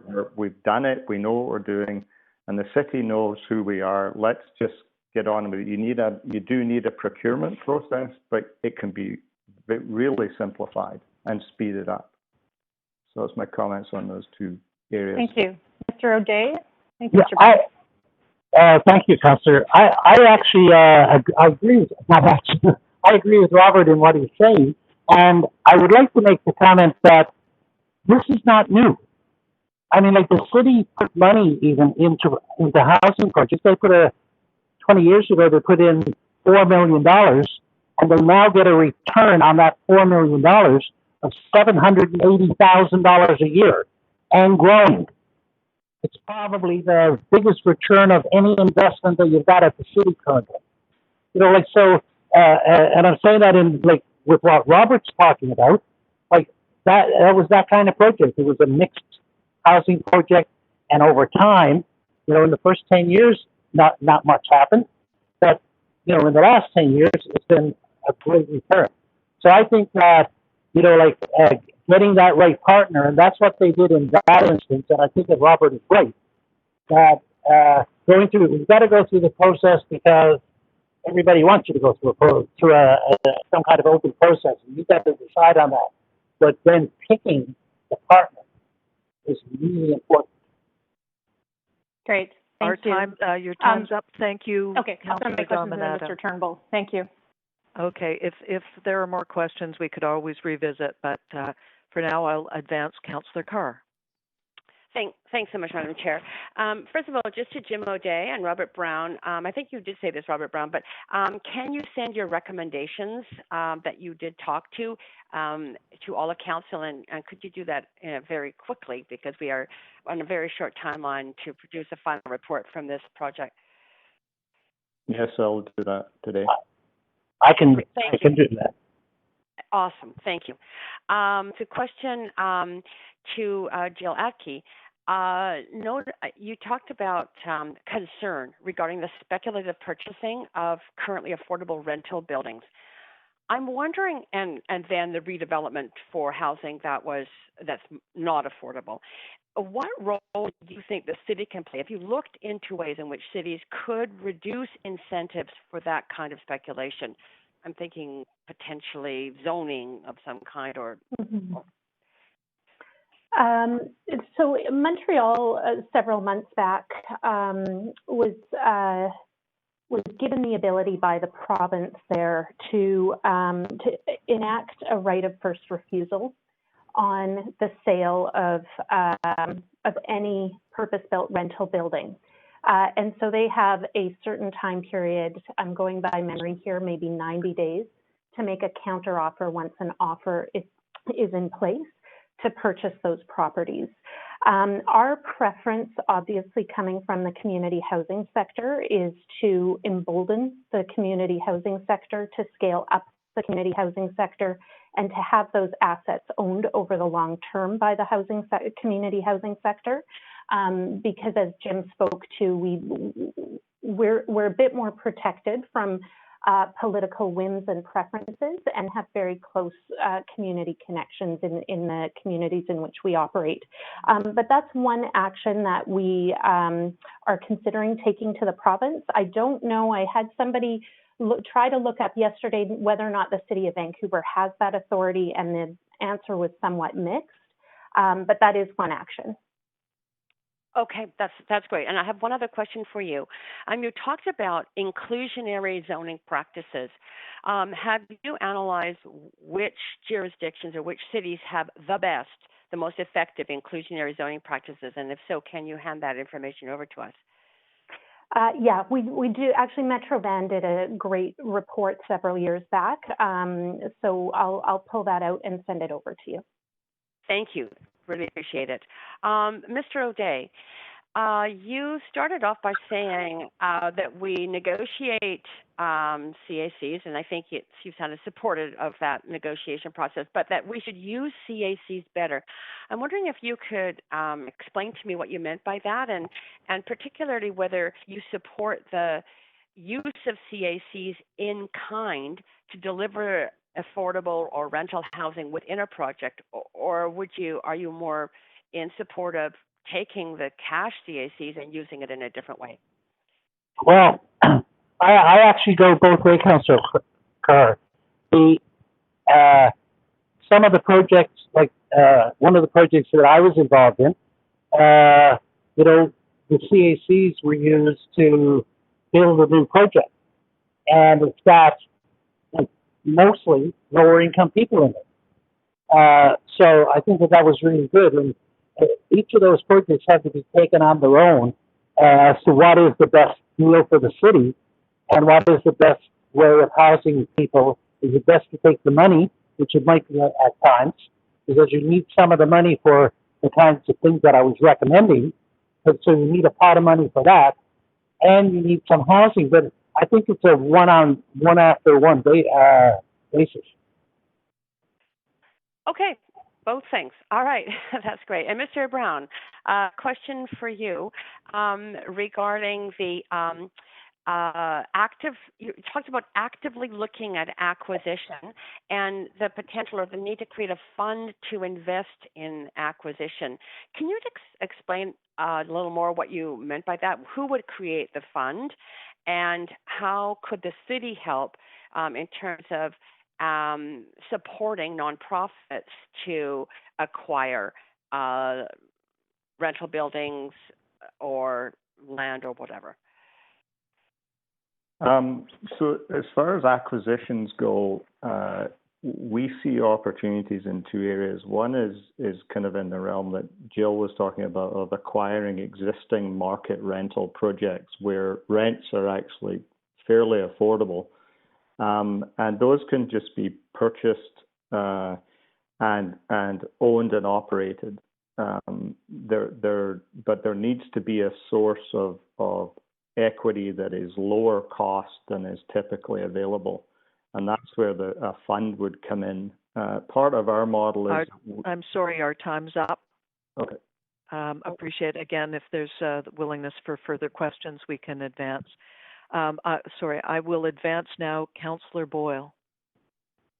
Thanks, and I actually was also going to ask Mr. Brown about comments about land acquisition, so happy to hear what you were going to say on that, and particularly interested in how you would design or what you have to say about what the city's land acquisition strategy might look like in terms of particularly acquiring land that could be become non-market housing. Yeah, so just I can come back to the question of existing rental stock, but we can create, or we're in the process of creating a fund where foundations and philanthropic individuals can invest money, get a small return, and we use that money to acquire those buildings. Interestingly, more recently, we've been looking at the secured rental policies that are currently working their way through council, and they're focused on secured market rental, and they're doing that on the main arterial routes, for example. We've looked at those sites, and if the city were able to provide some additional density on the basis of those projects being not market rental projects but social housing projects, we've done the math, and we can actually buy those sites on the open market and be competitive with market rental developers, and with low cost loans from CMHC and the like, and with some incentives from the city, firstly with density, but secondly waiving DCCs and the like, we can make those projects work. Can you speak to how that would differ from the MRP, the moderate income rental housing pilot project? Like what would shift from that market project to make it viable for nonprofits to be building and owning and running that housing? Yeah, it's really let's call it an extension and a more progressive version of the MRP program. Like currently, MRP provides a density and incentives to deliver market rental with 20% of the homes at a lower rate. We're saying that with a bit more incentive in the form of density, and it doesn't have to be a lot, then we can deliver a social housing project as it's currently defined. So one that's in non-profit ownership and a development where all of the units are below market and with a range of affordability. But the important part is you get that land and the completed projects in non-profit ownership, so you can improve affordability over time. Okay, that sounds great. I appreciate that. And anything? Well, I've one question first, actually, for Jill Adke too. Thanks for that, Robert. Jill, can you just clarify? You were speaking about the ratio of affordable units that we're losing for new units that we're building, and I just wanted to clarify if that was about direct displacement or it's just the general numbers. You're not. Are you talking about a direct cause and effect that when we build a new unit, we're losing these other units, or just the broader numbers? Yeah, good clarification. It's not a direct displacement. It's about the numbers, just to demonstrate that we're not going to be able to solve the housing crisis unless we're looking at our existing supply as well. Okay, and you would say out of that we need both more new units and also a protection of those existing affordable units. Absolutely, and we're part of our ask to the provincial government in our budget submission was to fast track the 10-year strategy, so to move some of the funds in years 5, 6, 7 of the plan and move them forward, so that we're continuing to build new at an increased rate, but also we need to be paying attention to existing supply and what's happening with that stock. Okay. Really appreciate all of this. So we'll leave it there. Thank you to all the speakers. Great. Thank you very much. And now I will advance Councillor Wiebe. Perfect. Thank you very much. And really good to hear all these presentations. First question's for Jill, and it's talking about Homefront and recognizing the need for regional approach to homelessness and how we can better integrate as a city to ensure that we're dealing with this issue on a regional level. Yeah, and this has been an ongoing challenge in this region. Other regions have similar challenges, but it's been particularly fraught here. and not having a strong regional approach. I sit on the expert panel that was appointed by the Canada and BC Finance Ministries. And this is one area, and I don't think I'm speaking out of turn here, that we've been hearing from a lot of stakeholders on is the lack of regional accountability for lack of a better term, and targets and coordination between municipalities. So that's a piece of work that we've been trying to undertake with Homefront, which is a group of organizations for the backbone for that agency. But it's been a real challenge to get alignment between municipalities, for sure, alignment between funders, and alignment, I'll be completely honest here, within the community sector as well. And there seems to be so many competing interests, and we've not had the success I would have liked to see, and that we had set out for several years ago to try to bring those different stakeholders together.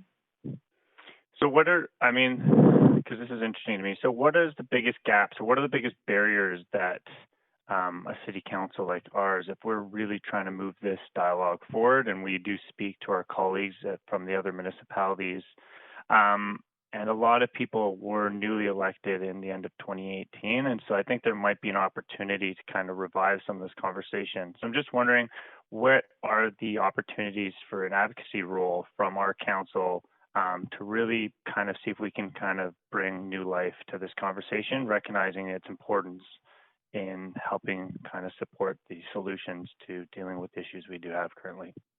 So when we developed the model for Homefront with other community partners, we went and looked at King County, so in Seattle, and the model that they use there, and it's taken years to build, but very strong alignment between funders. So they have all the funders at the table who have made a commitment to align their programs. Right now, we see very, very little alignment between federal and provincial programs. We see senior levels of government working in isolation, and we see different municipalities within the region working in isolation. So that funding alignment is really important. But also, there's an onus on the community housing sector to coordinate access into housing, and that's been a real challenge, a stumbling block. We've got coordinated access into supportive housing, but we don't have coordinated access into the broader housing system. And without that, we're going to continue to go through this churn. One of the other pieces and actions that a municipality can take, City of Vancouver, as you know, does a homeless count every year. One of the things we've been advocating for is turning that homeless count into a collection of data for a by name registry. Other municipalities in the country have done this. It's collecting the same data. So right now in the homeless count, we send out 1,100 volunteers. They spend 10 or 15 minutes with every single homeless individual they can find. And then they walk away without having a sense of who that person is and how to get in touch with them again. There is a lot of coordination in the shelter system, but there are people who don't access the shelter system. So more coordination where a housing unit becomes available and we can quickly go to that by name registry, which people have gone through a vulnerability assessment and be prioritized for housing when it becomes available. It's happening in supportive housing with good results, but that needs to be broadened out to the broader sector. So those are a couple of very concrete. Okay, I guess that would be my last question, was on data. I know Robert brought it up as well, but recognizing we do have the data analytics from BC Housing on who's touched what shelters and the movement, but I really think there's not a coordinated approach to data, and if we're going to do evidence-based decision and make the proper calls here from the political level, we really need this data. So yeah, it'd be interesting if we could. I'll send you some resources on that because what we need to understand is the flow out of homelessness, which that would help us achieve. Yeah, and the effectiveness of structures and stuff we've done currently, including modular housing on the transition up the scale. Thank you so much. Appreciate it. Thank you. Well, thank you very much. And I don't see any other councillors on the queue. The next item is potential recommendations arising from presentations. Councillor Carr and Councillor Dominato will lead this discussion. That's what my script says, so I'll hand it over then to Councillor Carr and Dominato. Thank you. Right. I think we were expecting that. So in terms of the actual recommendations arising, and there were a lot of recommendations, and I'm very grateful that the speakers, and my thanks to all of the presenters. It was very, very interesting and useful that they are forwarding their information. So I just jotted down some that I think formed themes. So I'll go over them, and I'm looking to response from other councillors. And if other councillors do have added recommendations that they heard very clearly, I haven't included all of them here, but please send them to myself and Councillor Dominato, and we'll take it to the working group to incorporate. Okay, so these are the points I raised. Regarding the city, making more land available for the development of affordable housing was sort of mentioned by, I think, almost every speaker. A need to potentially review VAHA and the rate and timing of delivery on housing projects. Streamlining development approvals, expediting nonprofit projects, for example. Establishing specific density for social housing projects, so an outright bonus density for social housing across all zones in the city or specific zones in the city. Eliminating prepaid lease requirements for nonprofits. I have a note jotted down that we are the only city in Canada that does this, so it's something I think to look into. Expanding grants to increase affordability, not just in housing, but to enable supports, was mentioned regarding the Recovery Cafe.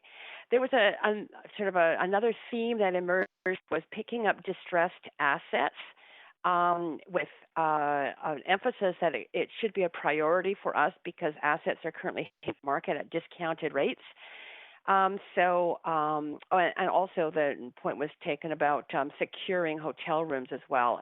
And there was a note by several speakers around partnerships and the city needing to be in partnership, potentially the federal government, but other partnerships around those acquisitions.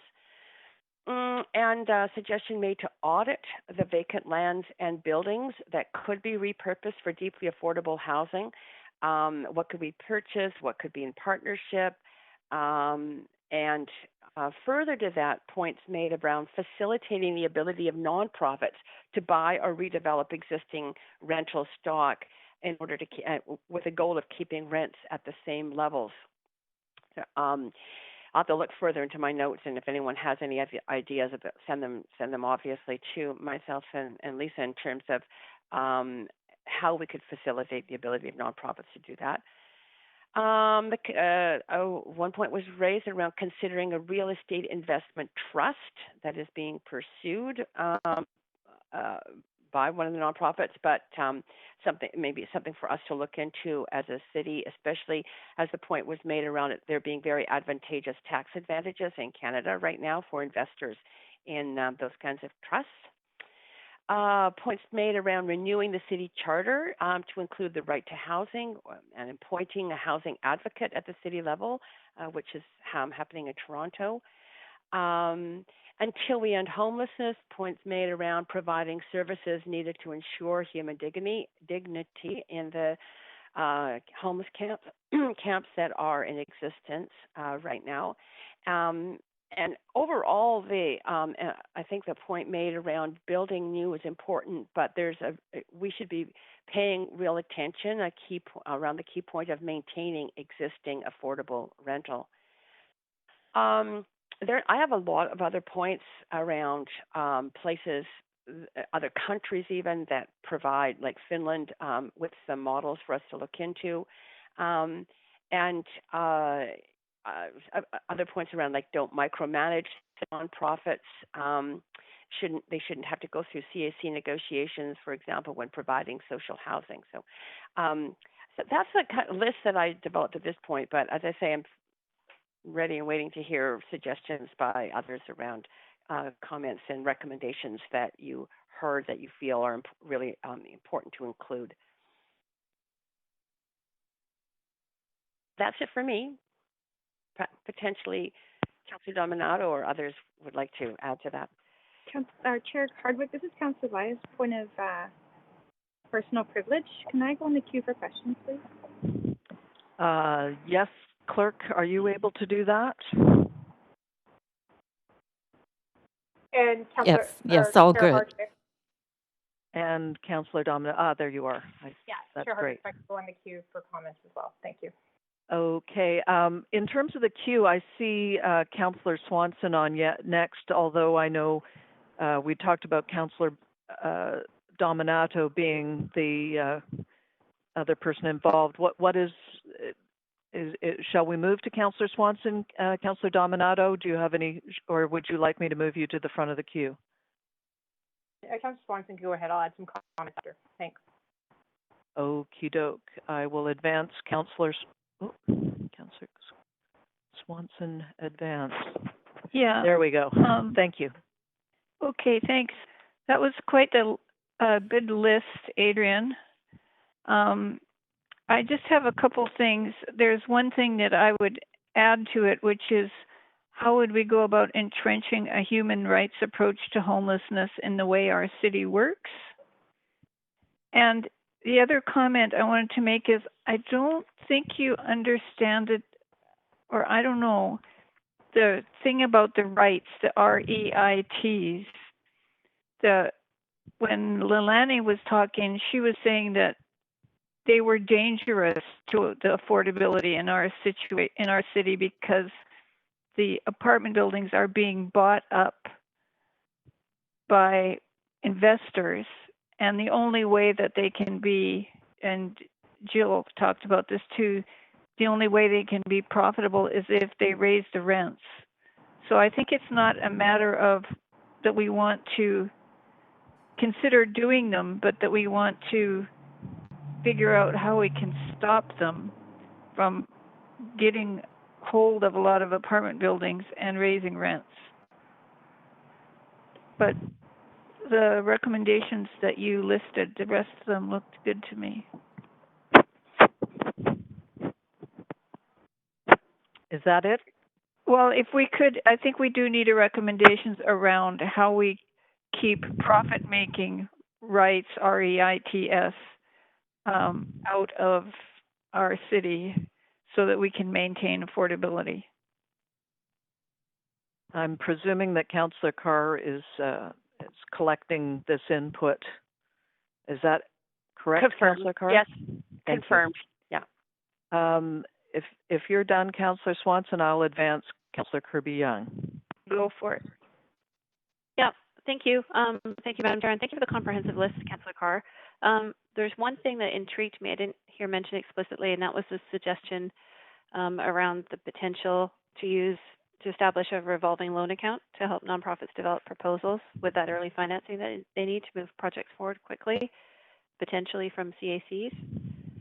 And then additionally, perhaps just characterizing it as what I heard between the three speakers that all spoke about making city land available, and you certainly covered that, was really sort of a sense of that being a big push and whether or not that could be expedited. So that sort of sense of a program or a joint proposal call or something that would expedite, sort of layering on the comment that you made around potentially reviewing the role of VAHA or what role the city can best play, but really that sense of urgency of could we do something like a collective RFP in the short term. So I'd love to see those pieces captured. Also on the Street to Home presentation, very intrigued by the Recovery Cafe example that was shared. And while it wasn't explicitly suggested, they did say they'd be looking for some operating grant support, potentially from Vancouver, that this could be a model the city could embrace more broadly. I'd be very interested in this committee looking at that as an opportunity to evolve from some of the grants that we provide in the downtown east side that provide sort of daily need services, but don't have this recovery aspect to them. And if we would have potentially better results by focusing towards models like that and potential expansion of something like the Recovery Cafe model.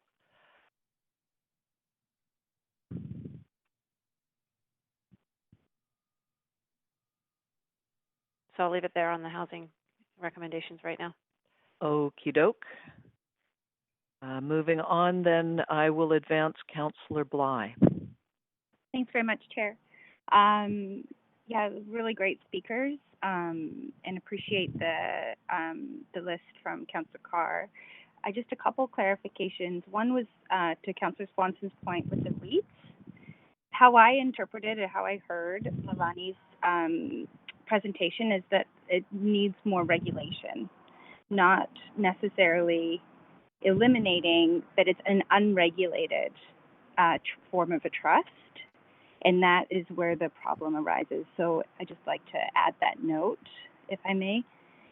And I do think it's an important point that we need to look at that. And then the last is actually I believe it was Jill who answered Councillor Weeb's question and commented on how we could better use the homeless count, the annual homeless count, as a way to engage with folks, their detailed information, what type of housing they could be looking for, and how we can best support in an ongoing way versus simply sort of providing a total number of folks who are homeless, but gathering information and creating a more robust framework in order to follow up with people.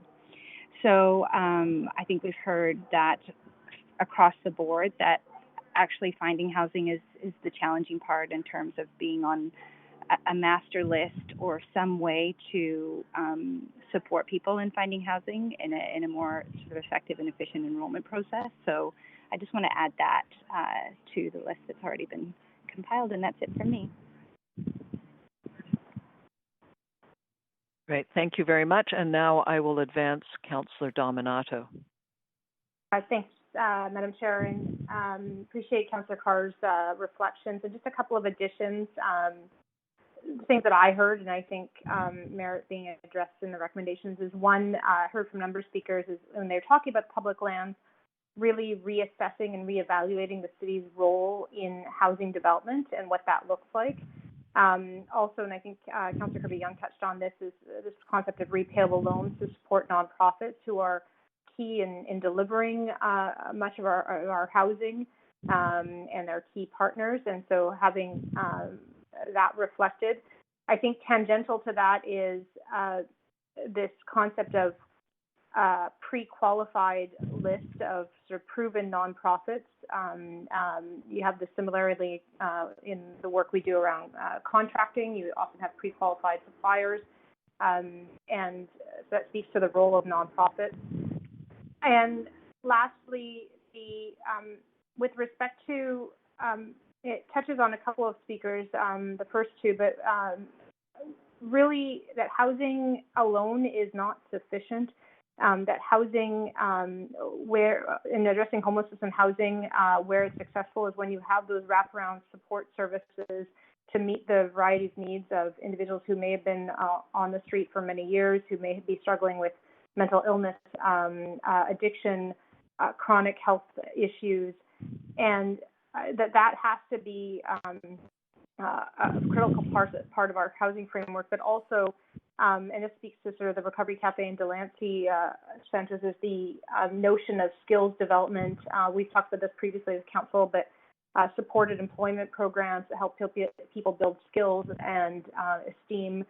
And so I think that is another critical part that I don't want us to miss in the recommendations, is all of the support pieces, which are not just a civic level service delivery. They are delivered in partnership and in concert with the province and the federal government. So those are my additional suggestions and reflections from what I've said. Great, thank you very much, Councillor Dominato. Now I understand the next step for us here, beyond any questions from the committee, would be moving into moving a motion. I'm not sure whether that's happened. Councillor Carr, can you provide any insight? Oh, hi. No, I don't think that there's a motion that's required at this point in time. Those are, at least on this particular subject, these are recommendations that will go into the report. So the next thing on the agenda is to discuss the sort of an update on the report itself. Just to summarize, I've taken all the points down that everybody has suggested, and they are indeed points that I just didn't. I type 120 words a minute, but I couldn't type fast enough to get everything in order. So, and if everybody can send in ideas that you haven't verbally, I've got all the points you said verbally, but if there's any others you think of after this meeting, and send them in to myself and Councillor Dominato, that would be greatly appreciated. But I am prepared to move into the next item if that's where you're Yes, headed. indeed. So the next item is the update, and according to the script, the CCRC working group will now provide an update on the final draft of the CCRC report. And I'll turn it over to the group, Councillors Carr, Dominato, Boyle, Fry, and Kirby-Young. Over to you. Great. Maybe I can provide the introduction and then others can chime in.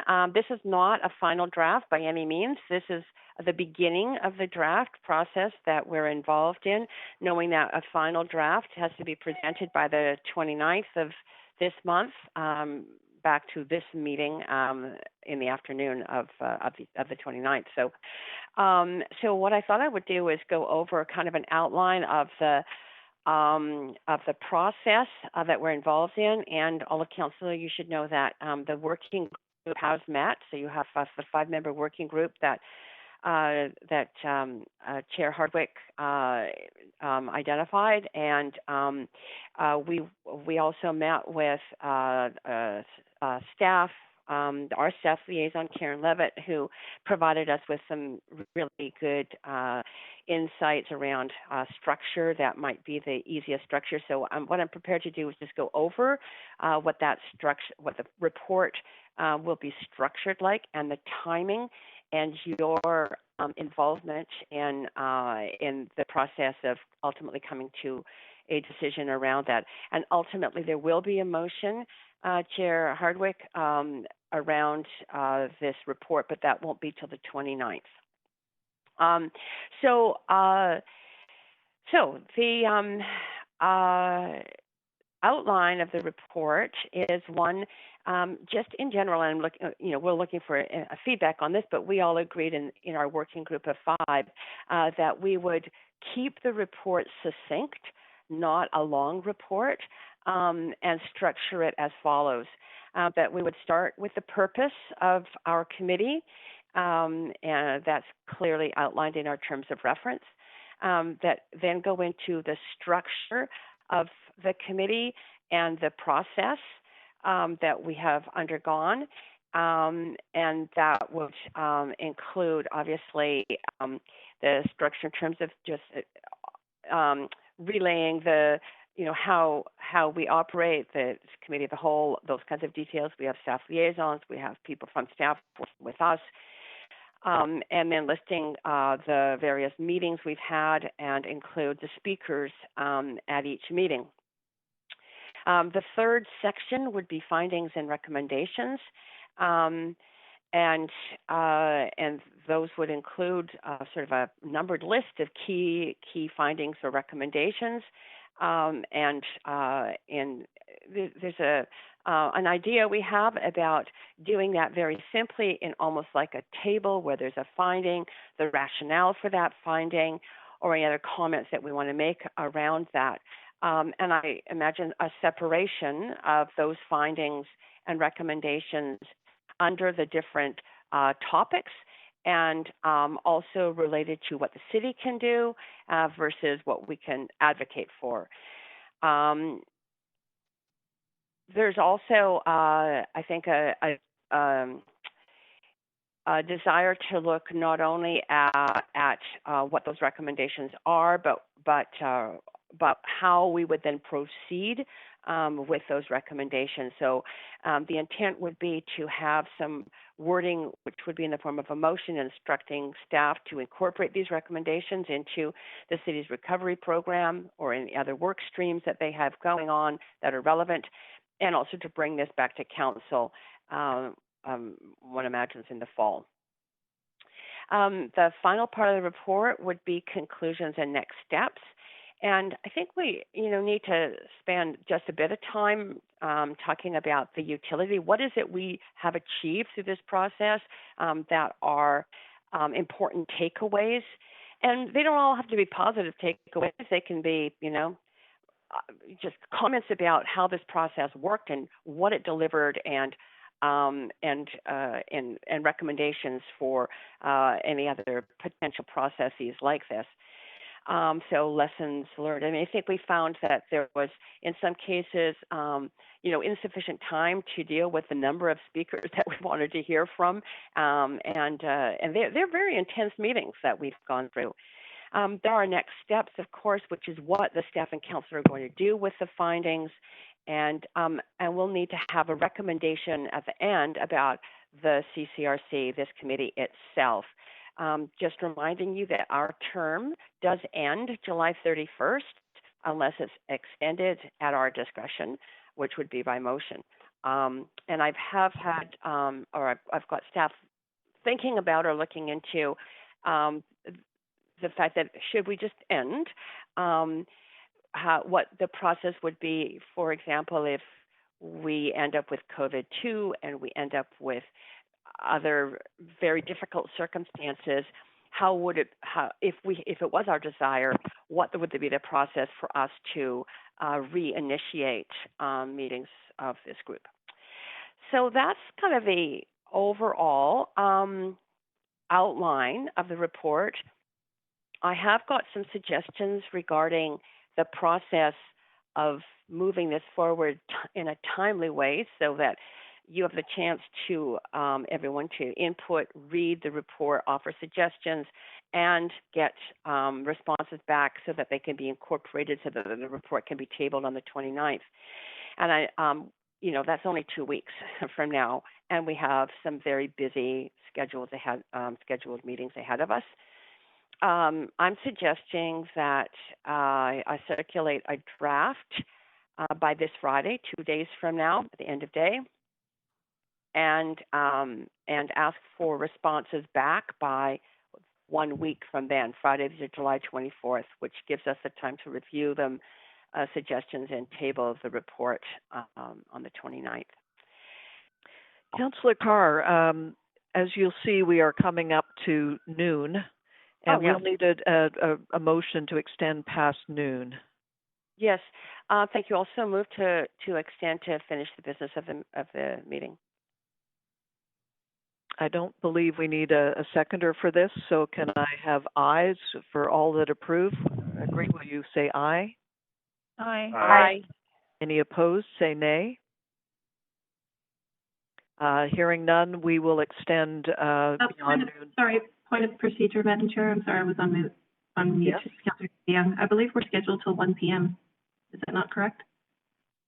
I'm just acting on this is unless we finish by noon, we need a motion to extend. Can you please advise City Clerk? Yes, Chair Hardwick. The Procedures Bylaw 2.8 does say that we have to either recess or adjourn by noon. So despite the fact that we were scheduled until 1, we do need a motion to bypass that part of the Procedures Bylaw. So I believe we can continue now. Thank you. Correct? Let's keep moving. Yep. So that's it from my intro on all this. I'm looking for feedback, or for any of the 5 members of the committee to provide further background information for all of council. It's Councillor Dominato. I'll just jump in here. I think you provided a pretty full summary, Councillor Carr. I think what's important is just to enable questions from other councillors at this time around the process and ensuring that their reflections are heard from the different meetings we've had. So maybe we could just move into that. Sounds good. Sounds like a plan.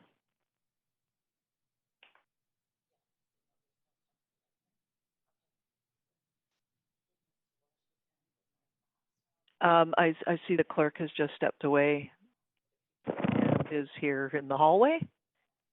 Just wait for her to return.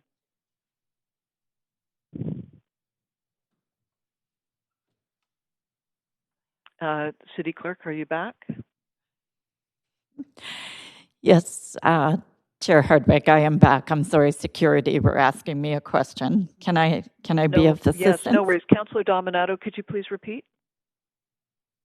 Simply was suggesting that we canvass councillors if they have any questions with respect to the process and the moving toward the outcome of a final report. Canvassing councillors, anyone? I don't see anybody on the queue. What do you what are you suggesting, Councillor Dominato? It was simply to ask if councillors have any questions with respect to Councillor Carr's summary. If they don't, that's fine. We can take them offline, but it was just to provide an opportunity if councillors have any questions. Any councillors having any questions? Other than you, Councillor Dominato, I don't see anyone on the queue. Okay, hearing none then, shall we leave the subject of the CCRC working group update and move on? The next item on the script here is urgent business. Councillor, are there any items of urgent business for the committee? Hearing none, the next item is to rise from the committee of the whole, and we needed a motion to rise from the committee of the whole. No seconder is required. May I have a motion, please? So moved. Kirby-Young. I heard Councillor Kirby-Young. All those in favor say yay. Yay. Yay. Those opposed say nay. The motion carries unanimously. Next up, adopt report of the committee of the whole. We need a motion. I'm sorry, I didn't hear. Councillor Carr has moved. We don't. It says that we do need a seconder. Seconder, Councillor Wiebe. Thank you, Councillor Wiebe. All those in favor say yay. Yay. Yay. Those opposed say nay. The motion carries unanimously. And now, may we have a motion to adjourn? Oh, so move. Carr and a seconder. Councillor Wiebe. Councillor Wiebe, thank you. All those in favor say yay. Yay. Yay. Those opposed say nay. The motion carries unanimously, and this meeting is adjourned.